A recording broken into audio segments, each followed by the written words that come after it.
Even though he was old now and his skin was thicker, he would still be seriously injured when the whips hit him. He was a man. 2 lashes was nothing to shout about. He didn't want to shout either, but if he didn't shout, the child wouldn't have milk to drink. Yin Yeer, don't you dare mock and ridicule me like this again. Yin Hongwei roared at Yi Er. Jiang Zhao didn't mind Yi Er's heartless words. She deserved to be vicious, and he deserved to be scolded. If he were to get angry with her now, he would really be too much of a jerk. Jiang Zhao picked up his clothes. It's fine. It's winter now. There's no such thing as an infection. It'll be fine once it dries and forms a scab. Yi Er had actually been avoiding looking at Jiang Zhao's wound. She would feel better if she didn't see it. Just like that time, when the whips hit him, the wound immediately opened. Anyway, she could be ruthless if she didn't see it. When she saw it later, her heart would definitely soften. Just as she was about to turn around, Jiang Zhao's movements were faster than hers. He walked past her, leaving her with a sinister view of his back. His back was covered in blood. The wound was still wet. As it hadn't been treated, it rubbed against his clothes and didn't show any signs of drying. She cursed in her heart. You're ruthless. Yi Er. Yin Hongwei sent Jiang Zhao to the hospital. If it were any other time, Yin Hongwei wouldn't have followed, but now he was worried. He was worried that his daughter wouldn't be considerate of her husband. He had to keep an eye on him. Where else could he find such a good son-in-law? The doctor kept muttering. Oh my God, this wound is really too scary. The doctor said that if he found it troublesome, he could come to the hospital every day to change his dressing. In the end, Jiang Zhao took some medicine home. He said to Yin Hongwei, it's better to take the medicine home. It's convenient to have a mirror at home anyway. It's a waste of time to go to the hospital. Yin Hongwei glared at Yi Er. Remember to change Jiang Zhao's dressing every day. Jiang Zhao turned his face away and pretended not to see Yi Er's eyes that looked like he wanted to eat him up. The two of them didn't eat. They found a restaurant to eat and then went home. When they got home, Jiang Zhao was chased to another room by Yi Er. Call me when it's time to change his dressing, Yi Er said and closed the door for Jiang Zhao. Jiang Zhao smiled. Anyway, he didn't have to move now. His father-in-law would keep an eye on him. As long as he didn't say that he had to go on a business trip, Yi Er couldn't do anything to him. It was easier to do things when you had the cards in your hands. Therefore, having an elder at home was like having a treasure. This was definitely a wise saying. Jiang Zhao didn't pester Yi Er. Yi Er could finally breathe a sigh of relief. He was too tired and wanted to sleep. Jiang Zhao lay on the bed and twirled his phone between his fingers. After playing with it for a while, he swiped open the interface and found Zhuang Yichen's number. He dialed it. Zhuang Yichen was at Xingchen Building.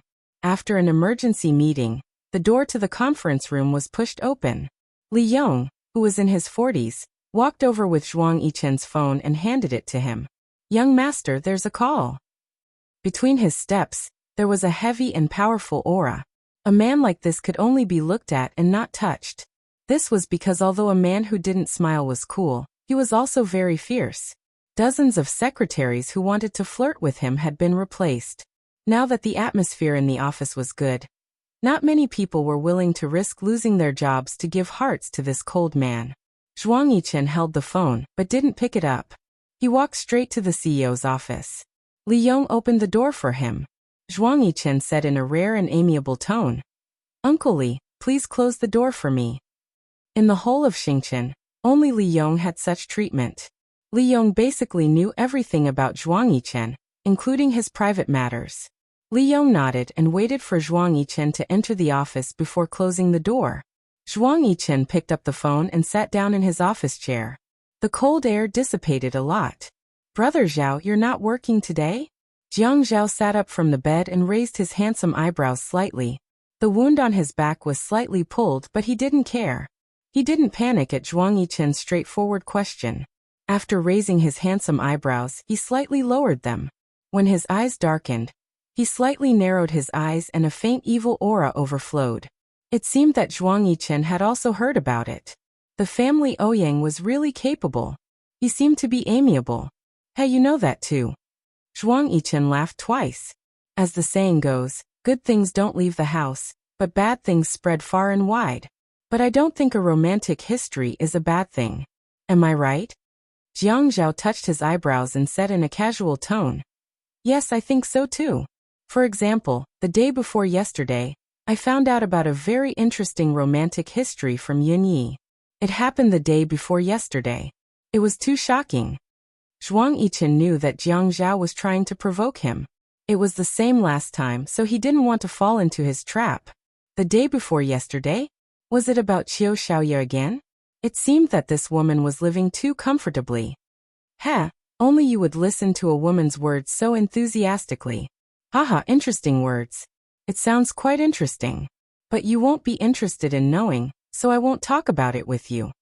Jiang Zhao knew that he had successfully tickled Zhuang Yichen, so he stopped the topic and said, "Since you know, I won't beat around the bush with you. You know that Ouyang Sheng has 3 underground casinos, right?"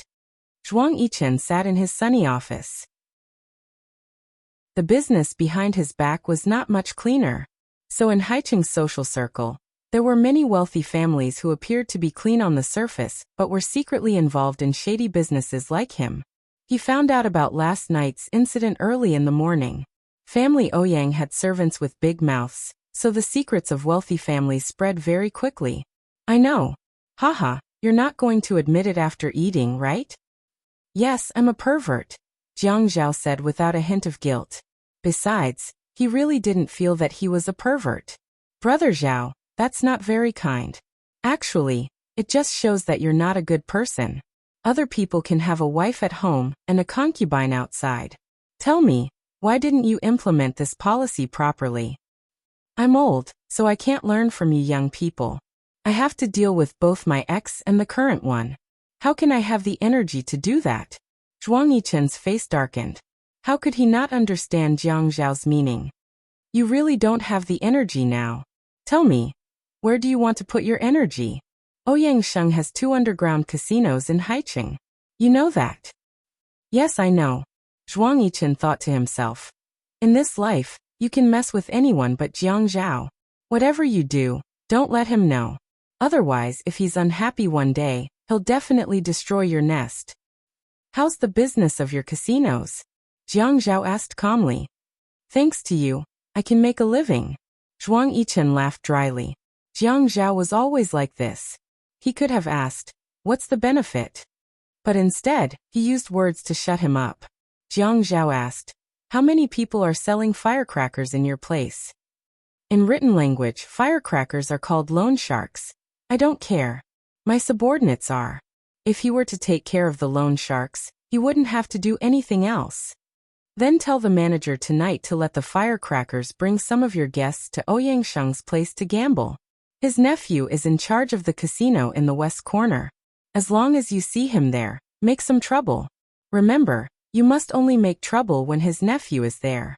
That guy is timid and can't take it. He's just an embroidered pillow. Haha, Brother Zhao, if my men go in, you have to get them out. I don't believe that people can keep their mouths shut these days. Although Zhuang Yichen knew that there was a risk, he believed that Jiang Zhao had the ability. They had been in a difficult situation for many years, so they were confident.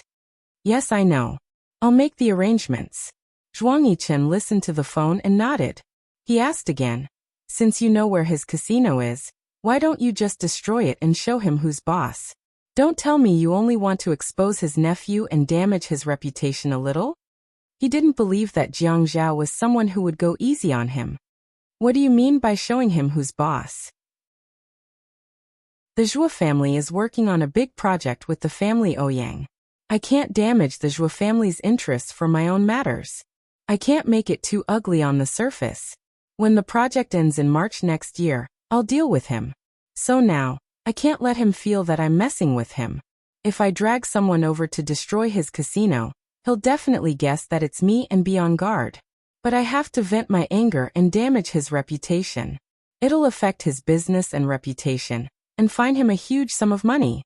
Welfare Xinwu 799.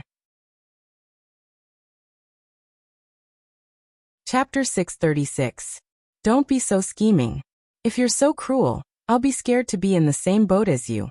You're really calculating. Once something happens to the family Ouyang, If the family Ouyang breaches the contract and can't participate, the Zhuo family will get all the benefits. After Zhuang Yichen finished speaking, he laughed out loud. Hey brother Zhao, perhaps we are related by blood. Maybe we are related by blood. When will you help me get rid of my business partners like this? Jiang Zhao stretched his neck and stretched. Now that you mention it, I think so too. Maybe you were the same family 500 years ago. Look at the few big underground casinos in Haiqing now. Which one of them isn't full? If Ouyang Sheng's 2 casinos collapse, you'll take over his bets. How much more money will you have to make? Aren't I helping you? Ha! Zhuang Yichen lifted his legs and rested them on the desk. He leaned lazily against the office chair and smiled. That's why I said we're brothers, haha. Yi Er wanted to sleep, but he couldn't fall asleep because of the laughter coming from Jiang Zhao's room. How could he still laugh? How could he still have the cheek to laugh? It was annoying to hear him laugh. She called Qiu Xiaoye and asked if the shop opposite Ye had been sold out. At that time, she had used the money from selling her house to bribe Jiang Zhao, but later she had sold her body. Jiang Zhao had returned her bank card, which was a large sum of money. She had to think of a way to start a business. Sometimes, when she thought about it, Xiaoye was really enviable. She had such a high income. She always felt that it was good to keep some money. No matter how many cards Jiang Zhao gave her, she still saved up the money from selling the house. Ever since she got together with Jiang Zhao, she hadn't thought of using this money. After all, there were too many unstable factors. But now that she wanted to separate and had a plan, it was better not to spend his money. Otherwise, she wouldn't be able to explain herself. Xiaoye said, No, I didn't. I went to take a look yesterday. If you don't want it, I want to take it down and open a restaurant. You're also interested in catering? Xiaoye raised her eyebrows proudly. My grandfather used to be a chef, okay? Of course I'm interested. My cooking shouldn't be worse than yours. Then your brother Zhuang is in for a treat. Xiaoye was stunned for 2 seconds. He doesn't like it. They had never eaten together at home, and had only eaten a few meals outside. He did not know that she knew how to cook. Aya, then cook it for me and Qian Qian another day. I want to eat it ready-made. As long as Jiang Zhao was in the house, she was the one who cooked. She was also picky. The food made by the auntie did not taste good. If someone made delicious food for her, she would be more than happy. I want to collect money, Xiaoye said. Did you make money? Xiaoye clenched her little fists and said confidently, Of course. Making money is my brightest goal in life. Making money is the happiest thing in my life. Okay. Boss Qiu, you'll definitely be a big entrepreneur in the future. How about this? I'll look for you tomorrow. You know a lot. Help me take a look at the shop and give me some advice. Okay, it's free. Just treat me to a meal at Sea Moon Restaurant. You're so generous. Jiang Zhao hung up the phone. He could only lie down to rest. He was not used to sleeping like this. Thus, he held his phone in his hand and scrolled through the photos. When he saw Yi Er's side profile, he was very satisfied. He typed a message and sent it to Yi Er. Honey, when are we going to take a set of wedding photos? Jiang Zhao kept staring at the screen until he almost fell asleep, but he did not receive a reply. God, they were living under the same roof, and she was already so arrogant. What if she was still like this when she went to class or opened the shop? Wouldn't he be worried sick if she didn't answer his calls or reply to his messages all day long? He got out of bed and opened the door. Their room was at the end of the right, so it was only a few steps away. He gently turned the lock. It was not locked from the inside. A crack slowly opened. The woman on the bed was sleeping very soundly. After a day and night of torment, it was hard not to be tired. He took off his slippers, climbed onto the bed, and lay down beside her. He snuggled closer to her, but it was not enough. He put his arm around her waist. It was more comfortable hugging her, so he snuggled closer. Then both of their breaths began to even out. In the family Ouyang's old mansion, Ouyang Yan had been sitting at the top of the stairs ever since the Qin and Jiang families left. Ouyang Sheng was anxious, but it was useless. Yan, don't keep quiet. Say it. Yan, tell Grandpa what you want. Grandpa will satisfy you. What do you want to do? Eat something. Ouyang Yin slowly raised his head. His face was bruised, and his eyes were red and swollen. Tears rolled out of his eyes. His voice was cold, and when he gritted his teeth he said viciously, "Grandpa, I want Yin Yi to die a horrible death. I want her to die a horrible death. No, I don't want her to die. I want her to live a life worse than death. I want her family to be destroyed, and she will be betrayed by everyone. She will not have a good ending." Ouyang Sheng was bent over to comfort his granddaughter. At this moment he slowly stood up straight. His eyes were cold as snow, and he nodded. "Go eat. Grandpa agrees." When Yi Er woke up and found Jiang Zhao sleeping with her, she was furious. When she sat up she scolded, "Jiang Zhao, how can you be so shameless? I didn't want to sleep here. I came over to ask you to help me look at my back. You pulled me to sleep next to you in a daze. I thought you missed me." After Jiang Zhao finished speaking, he calmly got out of bed, then went out the door and returned to his room. Yi Er was so angry that her blood pressure shot up. Was it because she was old that she couldn't take it? Although Grandma Bai told Jiang Zhao that she wouldn't let them stay for dinner, it seemed that she didn't want to see him. But after dinner, Jiang Rui and Xiang Wan still carried Mian Mian and brought some toys to number 9 mansion. Yi Er served them tea. Jiang Rui and Jiang Zhao went to the study. Yi Er, Xiang Wan, and Mian Mian played games in the living room. A pile of building blocks was on the ground, and the three of them sat around the building blocks. It was very comfortable to sit on the ground in a house with floor heating. Xiang Wan praised Yi Er for being able to make children happy. It was really rare. Yi Er put the building blocks in front of Mian Mian and said, "Because I have a younger brother at home. I've been playing with him since young. For the past 2 years, I've been taking care of him, so it's not a problem to make children happy." Xiang Wan took out the building blocks under Mian Mian's, and threw them in front of him. Without looking at Yi Er, she said, "Yi Er, I heard from Grandma about what happened yesterday. Jiang Zhao must have been set up." Yi Er's hands paused for a moment. "Sister-in-law, if Big Brother gave his house to his ex-girlfriend, and you still brought him home in the middle of the night from his ex-girlfriend's house and caught him in bed again, would you believe that he's innocent?" Xiang Wan looked up and saw the tears in Yi Er's eyes. She couldn't bear to see him like this. "I heard from Fian that you're getting a divorce. Fian only told your brother and me. He didn't tell the elders at home. You know, the elders at home are all old. Grandma didn't even come to your engagement party. She doesn't like to take a plane, but she came this time." Yi Er lowered her head. The elders couldn't be angry. She knew Mian Mian had put all the building blocks on the ground. Xiang Wan said, "Darling, let's take another train." Then she continued to talk to Yi Er. "Yi Er, Fian said that he believes Jiang Zhao. But from what I see, Jiang Zhao is in the wrong. He didn't draw a clear line between himself and his ex-girlfriend, which led to this outcome." When Yi Er heard Xiang Wan's consolation, the grievances in her heart finally came out. Someone could understand her. Finally, someone spoke up for her. She took a deep breath to stop her tears from falling. Xiang Wan saw that Yi Er's emotions were released and patted her shoulder. "Today, I've talked to Jiang Rui about this. Jiang Rui also had an ex-girlfriend who came to pester him. But when I was with him, he also went to have a meal with his ex-girlfriend. I also bumped into them." Yi Er looked at Xiang Wan with a shocked expression. Was this the fate of a rich man's wife? But Xiang Wan said, "But after I made a fuss, they didn't contact each other anymore." Yi Er lamented that she had a bad life. Xiang Wan changed the topic and looked at Yi Er with a gentle gaze. "But Yi Er, Jiang Zhao's situation is different. His ex-girlfriend's situation is also different. Although Jiang Zhao's ex-girlfriend started dating when he was in university, there was no conflict of interest between their families. Once they broke up, they didn't contact each other at all. But Jiang Zhao's ex-girlfriend is different.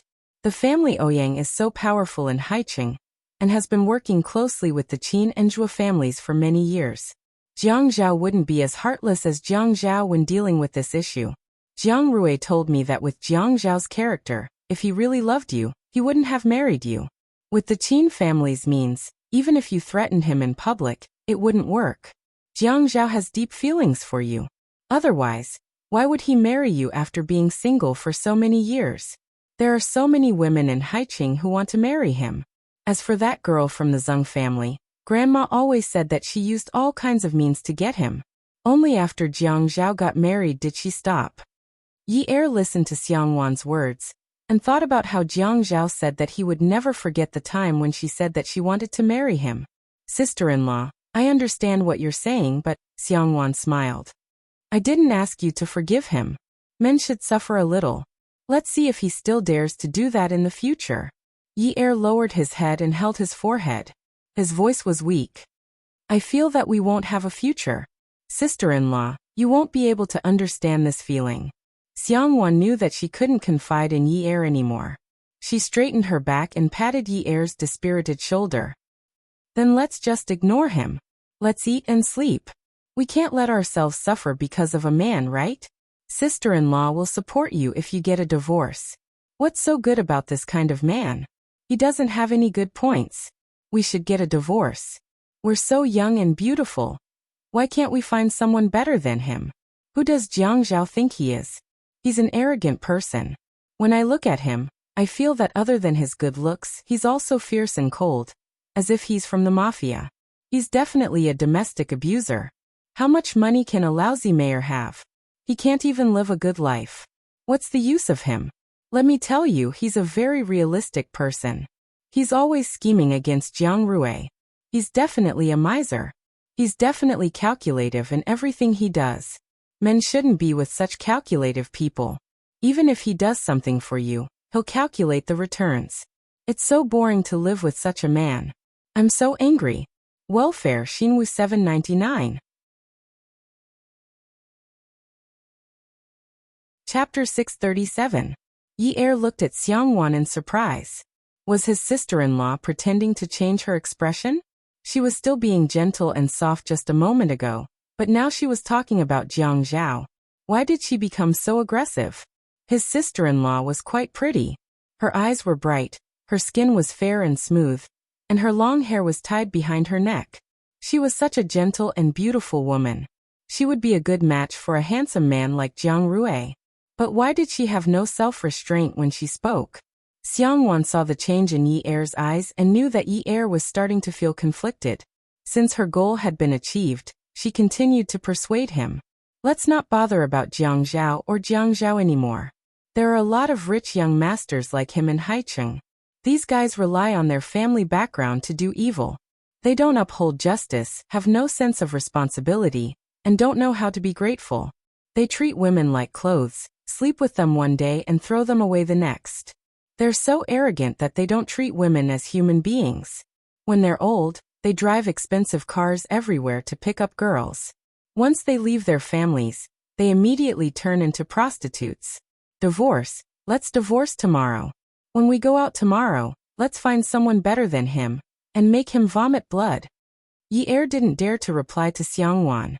After hearing what she said, Yi Er instantly felt that Jiang Zhao was the most perfect man in Haicheng. In the study room, under the influence of old Master Jiang and Qin Rongfang, Jiang Zhao didn't like coffee. Therefore, the living room and study room were equipped with a tea table and various tea sets. Although he liked tea, he didn't like the antique style of the elderly. The coffee-colored leather sofa also didn't look out of place. The two men sat opposite each other with the tea table in between. Jiang Rui slowly brewed the tea, and Jiang Zhao seemed to be extremely annoyed as he smoked. Jiang Zhao, Grandpa and Grandpa Qin mean that it's easy to make enemies. Don't mess with your family Ouyang in private. We all know that you've been set up. If you think about it, you'll be able to connect the dots. Explain it to your sister-in-law. She'll listen. Jiang Zhao pressed the cigarette into the crystal ashtray. A wisp of green smoke rose from the gray ash, but his hand kept pressing on the cigarette but in the ashtray. He repeatedly and forcefully rubbed out the ginger tobacco and the long filter, exposing the cotton inside. Staring at the tobacco and ash in the ashtray, Jiang Zhao said gloomily, "Big brother, I understand what you're saying. I also know that I've been set up. I explained to Yun Yi, but she couldn't accept it and didn't want to listen to me." Jiang Zhao sighed almost inaudibly. Actually, for this matter, from your point of view, it's enough to explain it. As long as you explain it clearly and analyze it, it'll be fine. As long as you explain it clearly, it'll be fine. But you haven't thought about it from Yinye's point of view. I have. At that time, she said that she would also find a man to sleep with and asked me to accept it. If so, she wouldn't divorce me. When I heard this, I was completely stunned. I just thought of that scene. Without any cause or effect, I picked her up from another man's bed. Just thinking about that scene, I can't think of the cause and effect. No explanation can be useful in this mood. For this kind of thing, no one can put themselves in her place. No one can think from her point of view. Only I can. Because we are husband and wife, when we think from her point of view, there will be the so-called, your pain. I'm touched by it. Yinyi doesn't want to listen to my explanation now. She doesn't even want to talk to me. I can understand her repulsion and disgust. In fact, I know what you're trying to persuade me. We can't touch the family Ouyang now. Grandpa told me a long time ago that the power field in High City is like a magnetic field. You can't break its balance at will. When Jiang Zhao raised his head, they looked at each other. The two shrewd and strong men each had their own thoughts. When Jiang Zhao said such words, Jiang Rui was deeply touched. He took a sip of tea and said, "You're right. My way of persuading you is very inappropriate. When you got married, I said that based on my understanding of you, if you don't want to marry someone, it's useless even if you put a knife to your neck. In fact, I was right? It's a kind of luck and a blessing that a husband and wife can be together when they have a good relationship." Fian also told me the details of what happened last night. I also saw how sister-in-law protected you today. The two of you have such a good relationship. You shouldn't separate because of some external forces. But now that it has happened, you have to deal with it calmly. You have always been a calm person. I hope you won't be too anxious and impulsive. Jiang Rui also knew that Jiang Zhao was a very vengeful person. Of course, except for Jiang Ji, who was more tolerant. The rest of the Jiang family should be vengeful. Jiang Zhao touched the tip of his nose and looked at Jiang Rui. "Brother, I'll tell you frankly. Now for the old people. I will tell them that the family Ouyang schemed against me. I don't care about it. I just don't want to have any contact with them anymore. I think it's okay to lie to them and let them be at ease. It's okay." When Jiang Zhao paused, his eyes suddenly became fierce. "But Ouyang Sheng made my family Ouyang so upset. I can't just let it go. If Yinyi can live peacefully for a while, I'm still in the mood to let it go.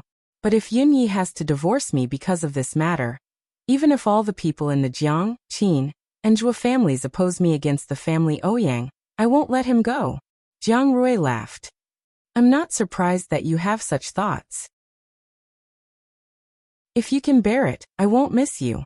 Don't say it as if you know me very well." Jiang Zhao also laughed suddenly.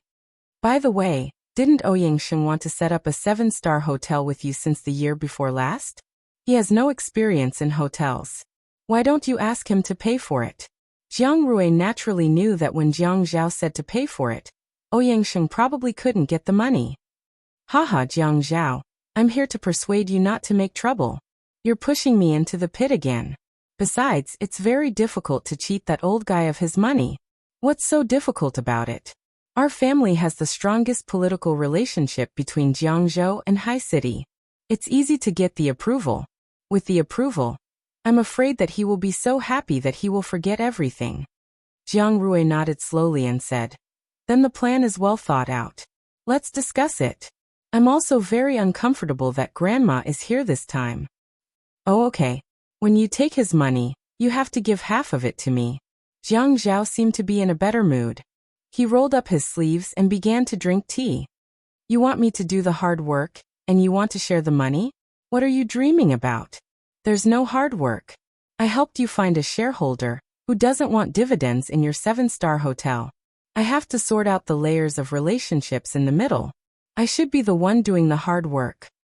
Come on. You just want to vent your anger." Jiang Rui was worried. "The family Ouyang's money will rise even if we lose this part. By then there will be a lot of trouble. Don't worry. I'll make him unable to rise. Don't be too cruel. After all, we're family friends." He was heartless first. "You can't blame me." Jiang Zhao stretched his neck and said, "Brother, it's enough that we know about this. Don't let the ancestors of the family know about it." Jiang Rui said, "You don't have to teach me. Anyway, you just have to handle it well. Don't let others think that the Jiang family is deliberately scheming against the family Ouyang. Business needs to be open and above board, right?" Yes, yes, yes. We are all people who do proper business." Huh. Jiang Zhao picked up the small teacup and drank it. He found that his taste buds were sensitive. The tea had become more fragrant today. Hai City was a brightly lit city. On the surface, it was bright and prosperous, but in many inconspicuous corners, there were dark and sinister forces. West Corner Village was an urban-rural junction on the edge of Hai City. The buildings built by the local villagers were basically rented out.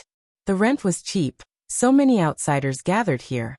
There were all kinds of people, and the public security was relatively chaotic. It was also such a place where outsiders came in and out, and where there was a large flow of people, but some forbidden places could develop steadily. The largest underground casino in West Corner was in this village that looked dirty and messy. A white, old commercial van with a long license plate had its windows covered with cellophane that couldn't be seen through. When it passed by the bridge and drove to the south gate, the bearded man and the scarred nose each held a few black towels in their hands. The scarred nose said politely to the men and women in the back seat of the van, "Bosses, according to the rules, you have to cover your eyes." "I'm sorry." They all nodded and said, "It's not the first time we came out to play. How can we not know the rules? Let's do it according to the rules." Okay. The driver drove seriously. The bearded man and the scarred nose covered the eyes of the people in the van who were going to gamble at a new place. After the car went down from the bridge, it went straight to the south gate, but now it was going north. After a junction, there was a big turntable at the crossroads. The van drove around the turntable twice and then went south. At the second traffic light, it turned left. After going straight, it turned back again.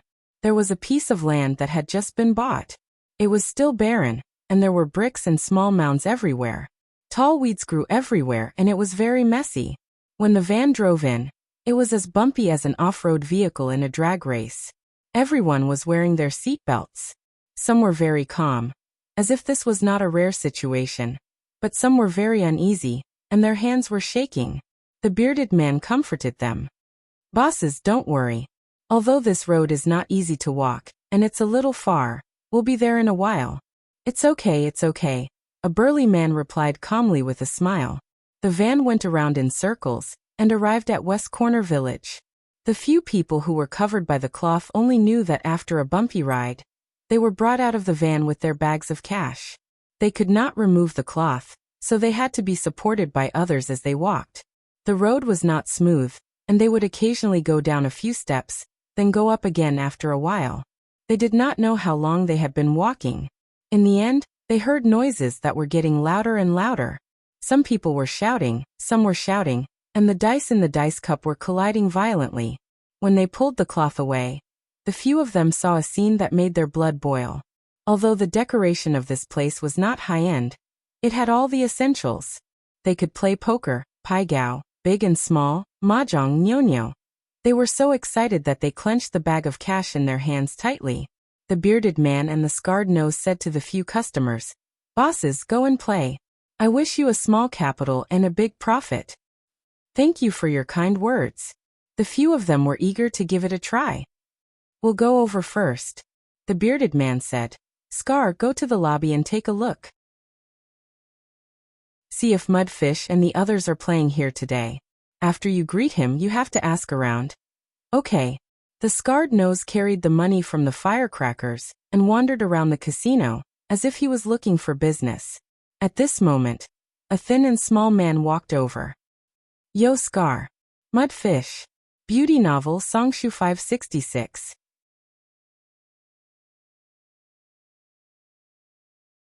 Chapter 638. You guys are also shooting cannons at this place today? Yeah, I heard that business here is good. The people who come here are all big bosses. Money comes back quickly. Scarface put his arm around Loach's shoulder. You've made a fortune recently, haven't you? Loach spat. What fortune? I let out a sum of money last month. Damn it, the person went overseas. Damn it, the boss is angry. Your boss isn't here often. Collect the rest of the money to make up for it. Loach shook his head. He's been here all this time, and the amount isn't small. It's not something that can be made up just like that. The boss said that he's going to send people overseas to chase after him. You haven't been here for a long time. I thought you've made a fortune and changed to the right path. Scarface knew what was going on. What right path? You just like to go out in the middle of the night. Which right path doesn't work at this time? Besides, no matter what you do, you can't make money as fast as us, right? Haha, yes. He asked Loach if there were any customers with good reputations who could pay back the money and introduce them. Loach generously introduced a few bosses to Scarface. An hour later, a commotion broke out in the casino. A burly man jumped onto the poker table, pointed at the dealer and scolded. Damn it! Cheating! He pointed at the man opposite him. You guys are in cahoots. F***ck. You're bullying me, aren't you? Calm down. Who's cheating? The burly man in charge pushed the crowd aside. The burly man stepped on the table and rushed to the cards that the dealer was about to give to the man opposite him. He pressed down on the dealer's card dealer and flipped the cards on the table. Then he flipped the cards in front of the dealer and drew. Everyone, look. Is this a F***king cheating? There are 5 aces in a deck of cards. The casino suddenly became noisy. Just now, the man opposite them was winning the poker table. The people at the table were upset when they lost. Now that they looked at their cards, wasn't it obvious? It was a cheat. Those who came to gamble in this kind of place were not super rich, but they were worth millions or tens of millions. When they caused trouble, they were more impressive. No one knew who started it, but the poker table started to fight. For a moment, blood was flowing out of their heads. Gradually, there were cases of cheating in 3 places. When a cheater's finger was chopped off and he screamed, the casino was in chaos. Some people spread out in all directions and began to look for an exit. Someone came out with a knife to threaten them, but it was unknown who pushed them from behind and stabbed one of them. Blood splattered. After a sigh, there were screams. The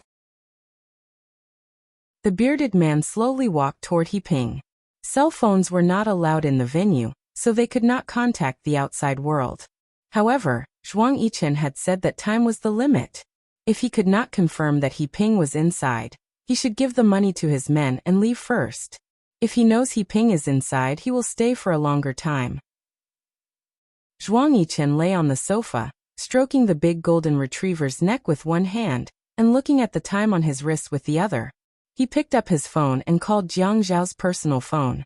He scratched the golden retriever's neck and said lazily, "Brother Zhao, the dishes are ready. Why aren't you serving them?" Jiang Zhao said he got it. After hanging up, he called the Western District Police Station's captain.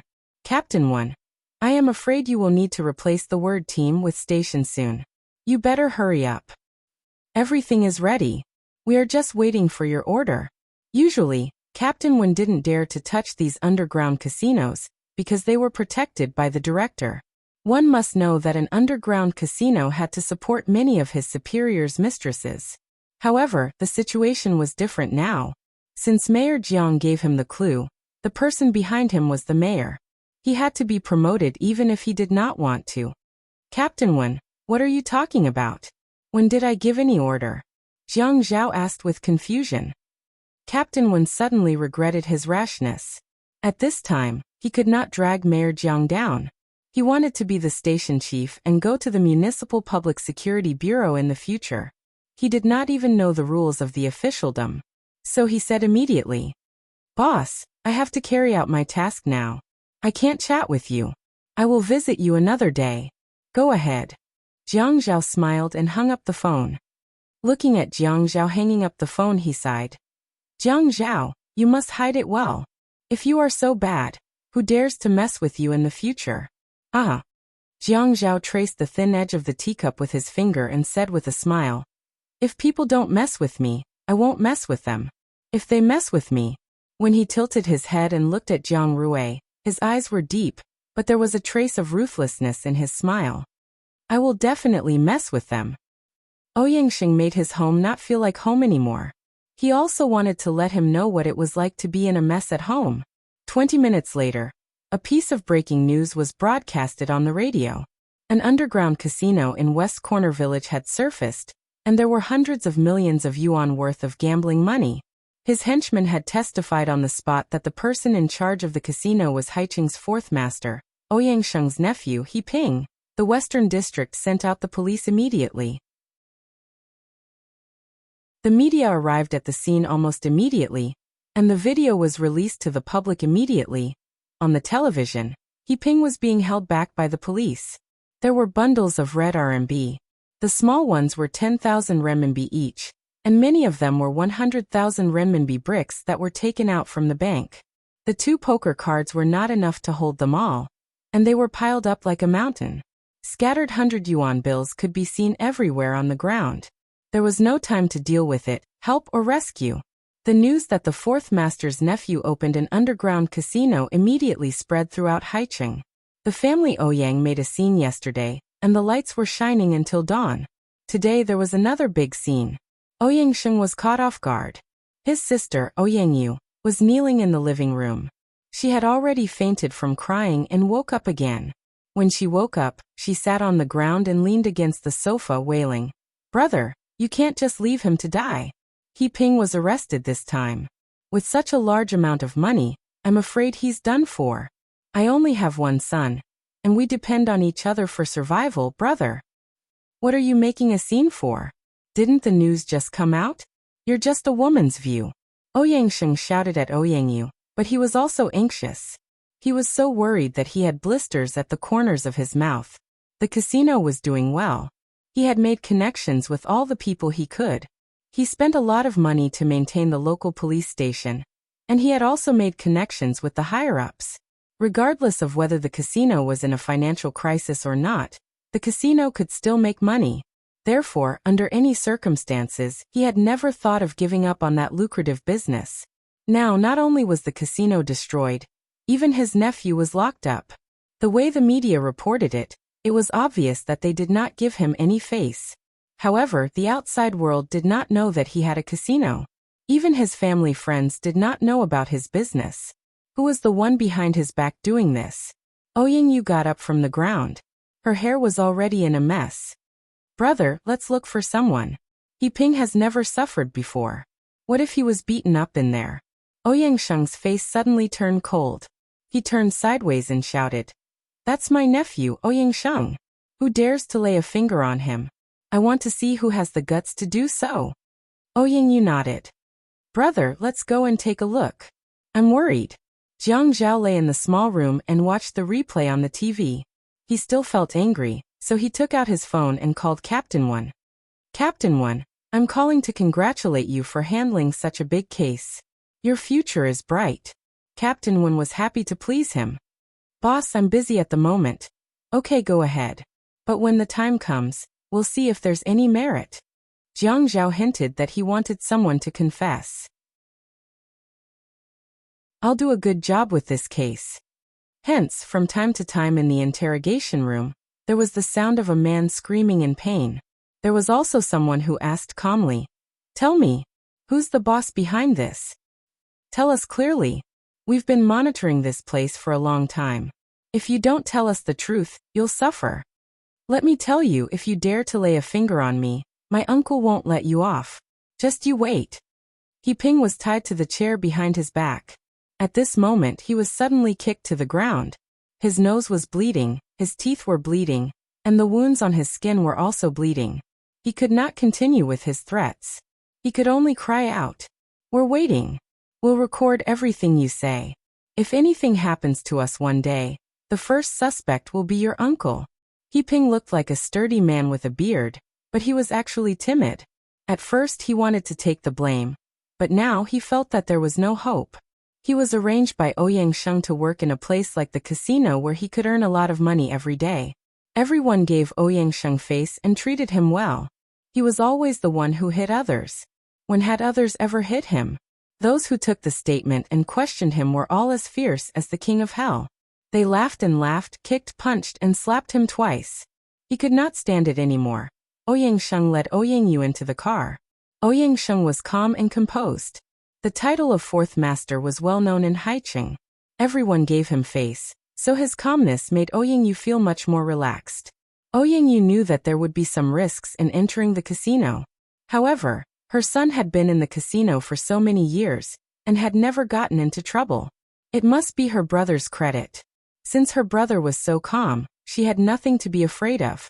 When Ouyang Sheng got out of the car, he patted his clothes in a very imposing manner. Ouyang Yu walked over and tidied her hair. She hooked her arm around Ouyang Sheng's arm and entered the casino together. When they found the director's office, they did not see him. After asking, they found out that he was on a business trip. Moreover, he had only left in the afternoon. He had been transferred to the countryside at the last minute. Ouyang Sheng increasingly felt that this was a well-planned conspiracy, but he did not know where the problem lay. Where's the deputy director? The deputy director is also on a business trip. Answer their calls. Their business trip this time is a confidential mission. Their phones have to be switched off. I can't get through. Ouyang Sheng's expression became uglier and uglier. He was so angry that he asked loudly, "Where's the captain?" The police officer did not feel any pressure. He deliberately kept Ouyang Sheng in suspense and said slowly, "In the interrogation room. But no visitors." Awesome novel Xinwu 799.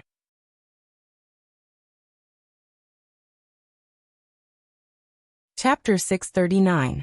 What? Ouyang Sheng grabbed the officer's collar. How dare you talk to me like this? Old Mr. Ouyang, is this considered assaulting a police officer? The officer remembered Captain Wen had told him not to give face to anyone who came to make trouble, including Ouyang Sheng. Assault police? Ouyang Sheng's face was filled with shock and astonishment. Ouyang Sheng was very timid, and He Ping had inherited her personality. He pulled Ouyang Sheng's arm. Brother, let's think of other ways. Assaulting a police officer will get us into trouble. Ouyang Sheng swung his arm. Get lost. Why should I be afraid of trouble? The officer was young and had good stamina. He was not easy to be tripped by others. Moreover, he had enough of these rich people's arrogance. He wanted to make Feng Yu angry. Captain Wen had told him not to give face to him. That means there were more influential people supporting this case. What should he be afraid of? Feng Yu leaned back. He pointed to the corner of the wall above his head and smirked. You're right. Stop. CCTV. You are holding on to me like this. If I fall, it will be considered as assaulting a police officer. I want to see how it goes. Ouyang Sheng pushed the police officer. The police officer fell backward and fell on the chair. Then he immediately fell to the ground. He covered his stomach and curled into a ball on the ground like a cooked shrimp. Soon there was a commotion in the police station. Someone was assaulting a police officer. Jiang Zhao had been thinking about this and did not leave the room. When he received a call from Captain Wen, he opened the door. Boss, Ouyang Sheng really came to the station and assaulted a police officer. How should we handle this? Do you have evidence? Yes, we have CCTV footage. Is it a real assault? Jiang Zhao asked cautiously. From the CCTV footage, it is 100% a real assault. The officer had the motive to avoid and did not fight back. From the CCTV footage, the officer's attitude was very good. It was Ouyang Sheng who was looking for trouble.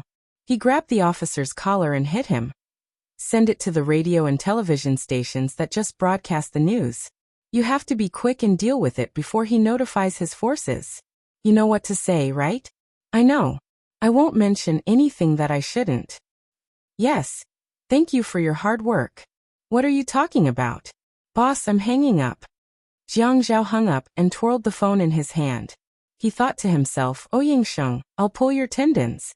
Ouyang Sheng did not expect that after so many years of being innocent, he would be arrested at this age. The entire police station was filled with hotheads, and there was not a single familiar face. The station chief was on a business trip, the deputy chief was on a business trip, and the captain did not come out to meet anyone. He was actually detained by a few hotheads. They were only behind the scenes. The people in front of the scenes were just pawns. Ouyang Sheng called the city's public security office. It was also the public security office that released him with a call. Captain Lian Wen's interrogation work was immediately stopped. He Ping signed and admitted his guilt. This was the result that Jiang Zhao had expected. As Qin Rongfang said, Haiqing's power field was a magnetic field. There were positive poles and negative poles. When someone cut a magnet in half, the broken parts of the magnet would no longer be able to attract each other. If they could not attract each other, they would conflict with each other. If you force them a little, the other magnet would also use a strong force to force your strength back. Unless you kept increasing your strength and forced the magnet out of this range. Otherwise, you would be restricted and unable to move forward. This magnetic field could not leave anyone. It reinforced and restrained each other. No one could survive alone. No one could be all-encompassing and reach out and overstep their authority. If this balance was broken, it would be chaotic. Therefore, the process of breaking this balance had to be slow. During this process, it was necessary to support another fulcrum to maintain the balance. Balance was the doctrine of the mean that everyone in the government had to learn. The Jiang family and the Qin family also paid attention to this doctrine of the mean. Every child had to learn from a young age. Learn how to balance and learn how to balance. Just like him and Zhuang Yichen. Without Zhuang Yichen, he would do things as if he had lost a wing. However, without him, Jiang Zhao, Zhuang Yichen would not be where he was today. They needed each other and restrained each other. This was balance. He wanted to restrain Ouyang Sheng. He could only skin him bit by bit, pull out his tendons, anesthetize and infiltrate him bit by bit. He could not alert the enemy. After today's incident, Ouyang Sheng would probably think that someone wanted to steal his betting spot. Who would know that the famous fourth master was involved in the casino business? Grandpa and father did not know. However, Jiang Zhao had a partner called Zhuang Yichen. Zhuang Yichen's business was half bright and half dark. Therefore, Ouyang Sheng would never expect that his casino would be destroyed by Jiang Zhao. Jiang Zhao had achieved his goal. At this time he stopped. Ouyang Sheng would not suspect him, and the elders in the family would not know. Even if they knew, they would not be angry. They would only damage Ouyang Sheng's reputation and money. Moreover, now that He Ping was forced to admit his crime, Ouyang Yu would definitely not be satisfied. Internal strife? Jiang Zhao heaved a sigh of relief and thought to himself, Ouyang Sheng, as the saying goes, if the family is harmonious, everything will prosper. If you want me to be at odds with my wife, I can only let you and your sister be at odds with each other. This time, he had picked on Ouyang Sheng's one-track mind. Underground casinos provided Ouyang Sheng with a large amount of money, allowing him to do many businesses. Once this capital chain was broken, many of his projects that were in full swing would be difficult to maintain. If he needed a capital chain, he would have to take a bank loan. If he had to take this step, had Jiang Zhao's mood improved. He had angered Ouyang Sheng to the point that he was hospitalized. This feeling was not ordinary. Thinking back to that time, Jiang Zhao's blood pressure had risen. How could he say that he would take responsibility? Not to mention that he did not have any memories. Even if he had memories, he could not take responsibility. Even if he had memories, he could not. Jiang Zhao shook his head. The atmosphere in the Procuratorate Director's office was tense. Ouyang Yan sat opposite Shen Kai with a mask and sunglasses. Ouyang Yan had already applied for leave, but something big had happened at home. Her grandfather was hospitalized, and she was very worried that He Ping's case would implicate her family Ouyang. She wanted to meet Shen Kai face to face, and only Shen Kai had the authority to help her with Yin Hongwei's matter. Shen Kai, are you going to help me? If I agree to be with you, Shen Kai said as he buried his head in signing documents. Tell me, your face hasn't even recovered. What are you doing here? It's enough for you to take care of for a month. Go back. Ouyang Yin seemed to be spied on by someone. She shivered as if she had reached her climax. What did you say? Inspector O. Shen Kai raised his head and looked at Ouyang Yin. Even though he was wearing the prosecutor's office uniform, he still looked a little like a hooligan. His lips were crooked, and when he opened his mouth, his smile was a little evil. Fortunately, a handsome man with such a smile was not annoying. Instead, it was a little fascinating. Sometimes don't be too confident. Agree? What do you mean agree? We both graduated from law school. Sometimes, you have to think clearly about the meaning of a word. What is the basis for agreeing? The basis for agreeing is that I have a request. What request have I made that you need to agree to? You. Ouyingyan slammed her slender hand on the desk and stood up angrily. Shunkai, don't be so shameless. Face. My face. Shunkai touched his cheek and continued to bury his head in signing documents. My face is still on my head. I don't need to cover it with a mask and sunglasses. Moreover, I have always felt that a woman's face is more important. Don't you women like to say that a woman looks good for herself? If you don't have a face, who else can you please? Shunkai had always been a sharp-tongued person. It was not that Ouyingyan had not experienced his sarcastic and mean way of speaking. The last time they ate at Highway Restaurant, Shunkai's attitude was not much better. However, Shunkai's sarcasm today made Ouyingyan feel unusually uncomfortable. Shunkai, if you don't want to help, then don't help. Is there a need to be like this? I don't think there's a need, but didn't you still ask? What do you mean? Awesome novel Xinwu 799.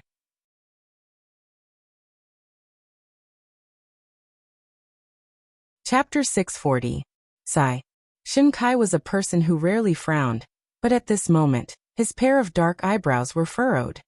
Do you know why I didn't choose to have a crush on you like the other students in university, and instead chose to fight with Jiang Zhao? Because I feel that you have to fight for everything. If you win, you can wait for an equal return. Having a crush on someone is the stupidest thing. I will not continue to have one-sided feelings for a woman who doesn't like me. This is my nature. Actually, what I want to say is, I am different from you. You feel that all the men in the world are dead, and it must be Jiang Zhao. But I feel that all the women in the world are not dead, and there is no need. It must be you. Do you understand? When Ouyingyan turned around, her lips were trembling under the mask. She was very uncomfortable, and no one cared about her feelings. Shunkai looked at Ouyingyan leaving and sighed. What does it mean to be stubborn? After Ouyangsheng's gambling den incident, there was a cash flow problem. In order to reduce He Ping's sentence, he had to pay a huge fine and a relationship fee. Because of this, he did not have the time and energy to deal with Ouyingyan's matters. Yi Er had been ignoring Jiang Zhao. She needed to calm down. Jiang Zhao only cared about pleasing Yun Hongwei, and Yun Hongwei's case was being dealt with quickly. Jiang Zhao let Yi Er be. He only talked to her about Yun Hongwei's case occasionally, and asked for her opinion. Jiang Zhao knew that this was despicable, but he did not mind her staying by his side because of Yun Hongwei. Even though he knew that Yi Er did not love him, now that he knew that she loved him, he would not mind using this method to remind her that she needed him. Yi Er needs Jiang Zhao. Without Jiang Zhao, she does not have any information. She wanted to use the power of the media, but she realized that even with the power of the media, she does not know how to dig deeper. She could not get any information from the previous mayor, and her father was only a scapegoat. It was very difficult for her to find out the truth behind this. Fortunately, she was so cold that she didn't want to share a bed with Jiang Zhao. Jiang Zhao was also willing to indulge her. At this time, she believed that he loved her. Because in the past, she always thought that what he liked was only her body.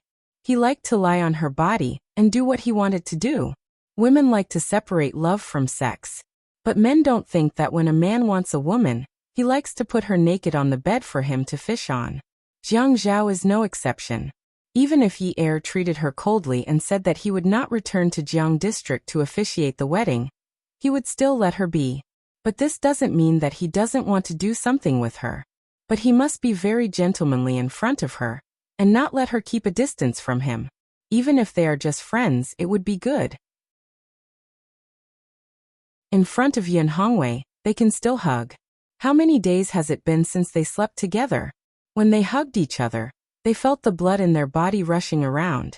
Yi Er was still the same as before. After dinner, she sent Jiang Zhao to the door. Yun Hongwei said to Jiang Zhao, "If you don't want to come home for dinner, give me a call." In front of Yun Hongwei, Jiang Zhao kissed Yi Er's forehead and said goodbye to them. After a while, Yi Er drove to the newly rented dance studio to look at the design drawings. Jiang Zhao felt that the kiss on Yi Er's forehead every day was too short. He wanted to make it longer and lower. It would be best if he could suck on her lips. Today, as soon as he got to the office, he was thinking about these things. He was really beastly. Behind Jiang Zhao's desk was a bookshelf. At this moment he was standing alone in front of the bookshelf. He leaned back in his chair and stared at the folder in front of him in a daze.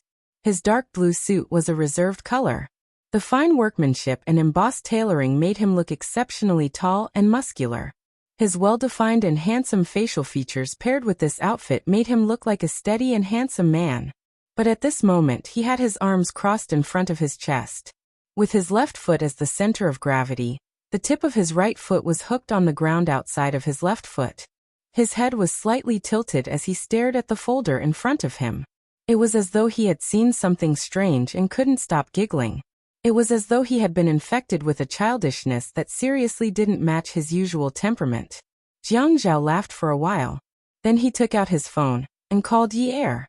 "Yin, I'm coming home for dinner tonight. I want to eat your cooking." Yi Er answered very quickly. "Okay. Text me the dishes you want to eat. I don't want to forget 1 or 2 dishes when I go grocery shopping." "Okay." Jiang Zhao laughed and hung up the phone. He turned around and sat back in his chair. After thinking about it, he still called Qin Fian. That night, Jiang Zhao could be said to have eaten and drank to his heart's content.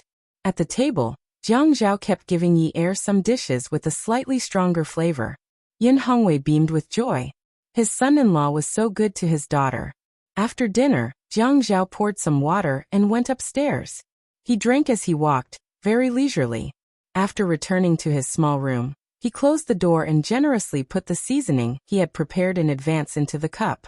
He shook it a little and saw that the water in the cup seemed to be evenly distributed. Then he generously went downstairs and filled the cup with some warm water.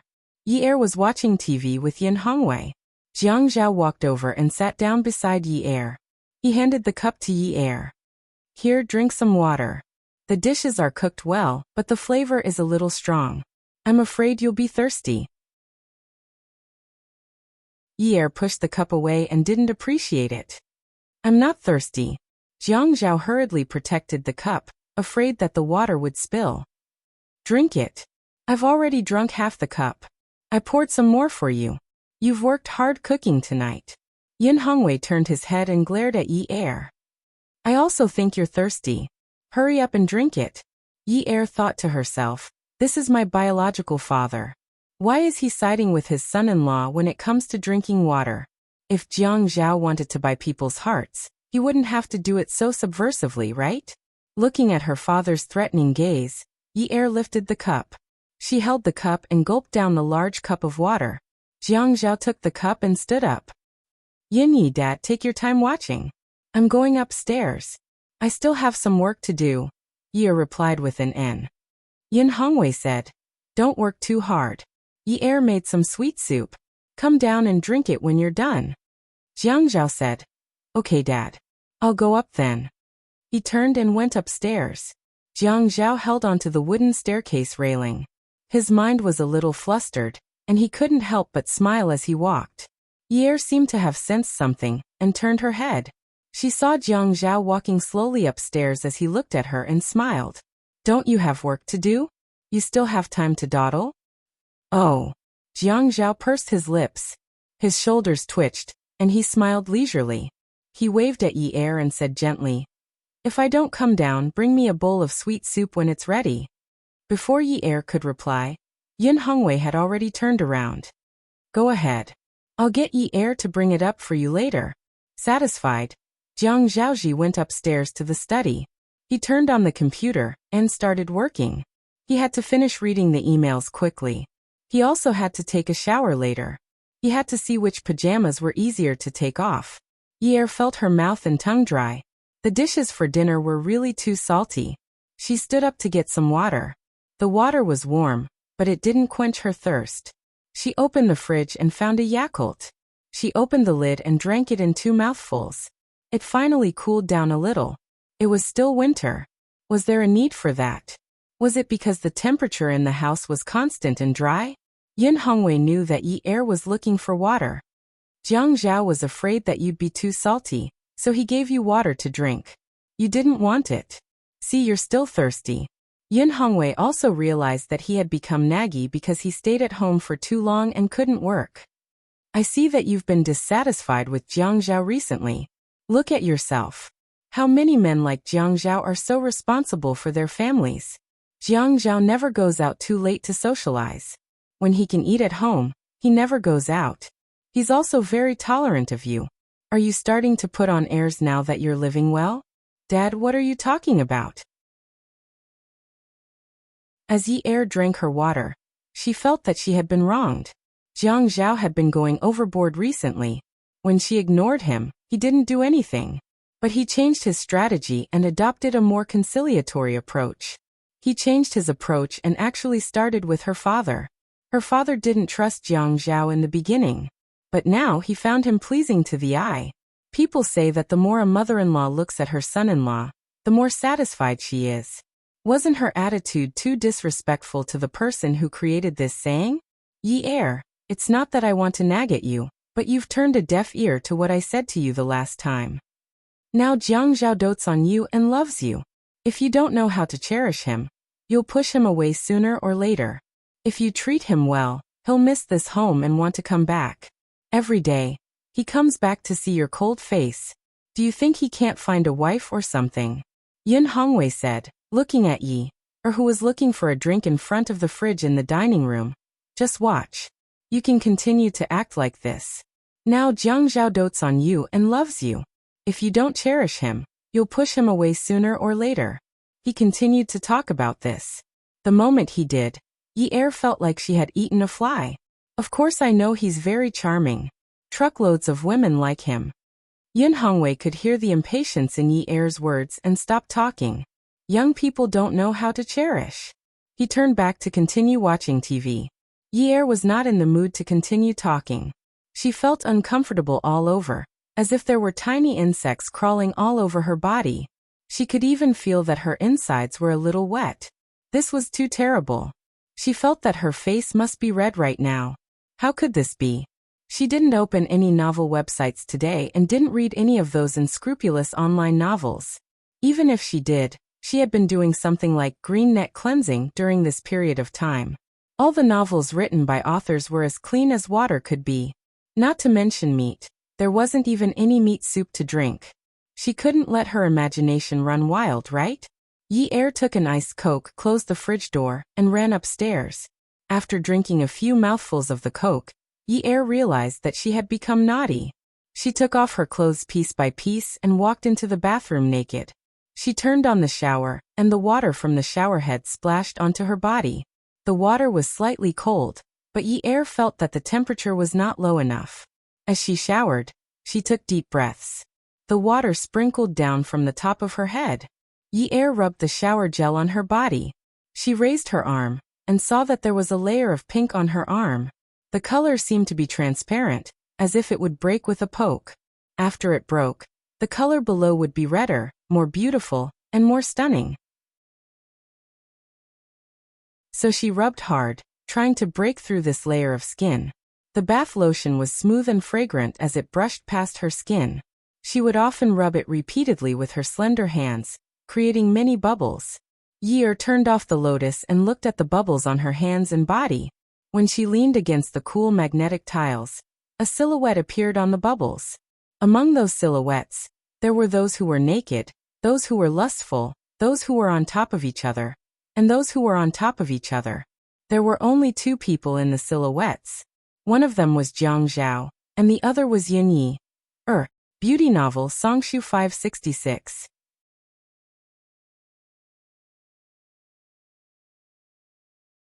Chapter 641. That man was seductively teasing her on the bed. She was looking at him in a daze under him, begging him to give her, begging him to love her. The bubble burst all of a sudden, raising fine gray-like bubbles. When the bubble burst, Ear seemed to have heard a loud bang. That feeling was unbearable, anxious, disappointed, angry, and disgusted. Why did it burst? Why didn't he continue to let her see those charming scenes? She rubbed her hands together and slowly pulled them apart. She pulled out another big bubble and placed it in her palms. Her heart was filled with that man again. His forehead was covered with sweat from his lust. His shoulders were broad and strong, and his arms were firm and safe. He could hold her back with one hand and keep her away from the bed. His other hand was propped up on the bed, and he was sweating profusely on her body. Yi Er's mouth was still dry, but her tongue was still irritated. She turned on the shower again and adjusted the water to ice cold. When the water hit her body, she didn't feel cold, only itchy and numb. Yi Er felt that she was sick. Love sickness? Love. Spring sickness? Jiang Zhao had said before that at her age she could think. It was spring. She hadn't paid attention to Jiang Zhao for a long time, but it shouldn't be like this, right? She sat on the cold floor and felt that she was becoming more and more unprincipled. She had an idea. She wanted a kiss from him, a caress. Yes, a caress would be enough. She didn't want anything else, just a touch. She felt that she didn't dare to touch herself anymore. Once she touched him, she would want to tear herself apart. It didn't matter if she closed her eyes or not. Her mind was filled with Jiang Zhao, and Jiang Zhao. And she actually remembered that time in the Qin Palace. He was like a magnificent evil spirit that tore her apart. He was so violent and ruthless as he took her. There were many times when she thought that he had fallen asleep and wanted to leave, but he held her back and tore her apart again. He was like a beast that couldn't be fed. She could only escape when he was tired. Then there were those nights where there was no pain, only pleasure. Yi Er wondered why Jiang Zhao had suddenly become a gentleman. Why didn't he just smash her door open with an axe like that time? Then rush in, throw her on the bed, and ravage her violently and cruelly. When Jiang Zhao heard Yi Er rushing up the stairs, he turned off his computer. After Yi Er closed the door, he went to listen for any sounds. Then he returned to his room and took a shower. As he showered, he sang a song. What song should he sing? Anyway, it was fine as long as it was happy. His little Red Riding Hood was now washing white. After taking a shower, Jiang Zhao returned to the bedroom. He opened the drawer of the wall cabinet, took out the DV, and checked the battery. He turned on the DV and placed it on the wall cabinet, directly facing the bed. He lay down on the bed and adjusted it for a while. Then he stood up and walked to the wall cabinet. He took down the DV, checked the image, deleted it, and restarted it. Everything was ready. He took a book from the bookshelf and lay down on the bed, leisurely waiting for the rabbit to appear. He leaned his head against the soft headboard and flipped through 2 pages of the book. However, he did not manage to read a single word. He touched his hair and touched his face. Finally, it was time to read. He put the book down and took off his t-shirt-style long-sleeved pajamas. Then he took out a set of button-up pajamas from the wardrobe. At first, he felt that the buttons were inconvenient. But now that he thought about it, the buttons were better. What if Yi Er had strong self-control? He did not dare to use too much of the drug, so he put on the pajamas and looked at himself in the mirror. He undid one of the buttons and continued to look at himself. As if he was not satisfied, he undid another button. Just like that, the buttons of the button-up pajamas became decorations. A certain man's posture of reading in bed became bold and unrestrained. He stood on tiptoes and swayed his body, humming a little tune with a spring breeze on his face. The door was deliberately locked.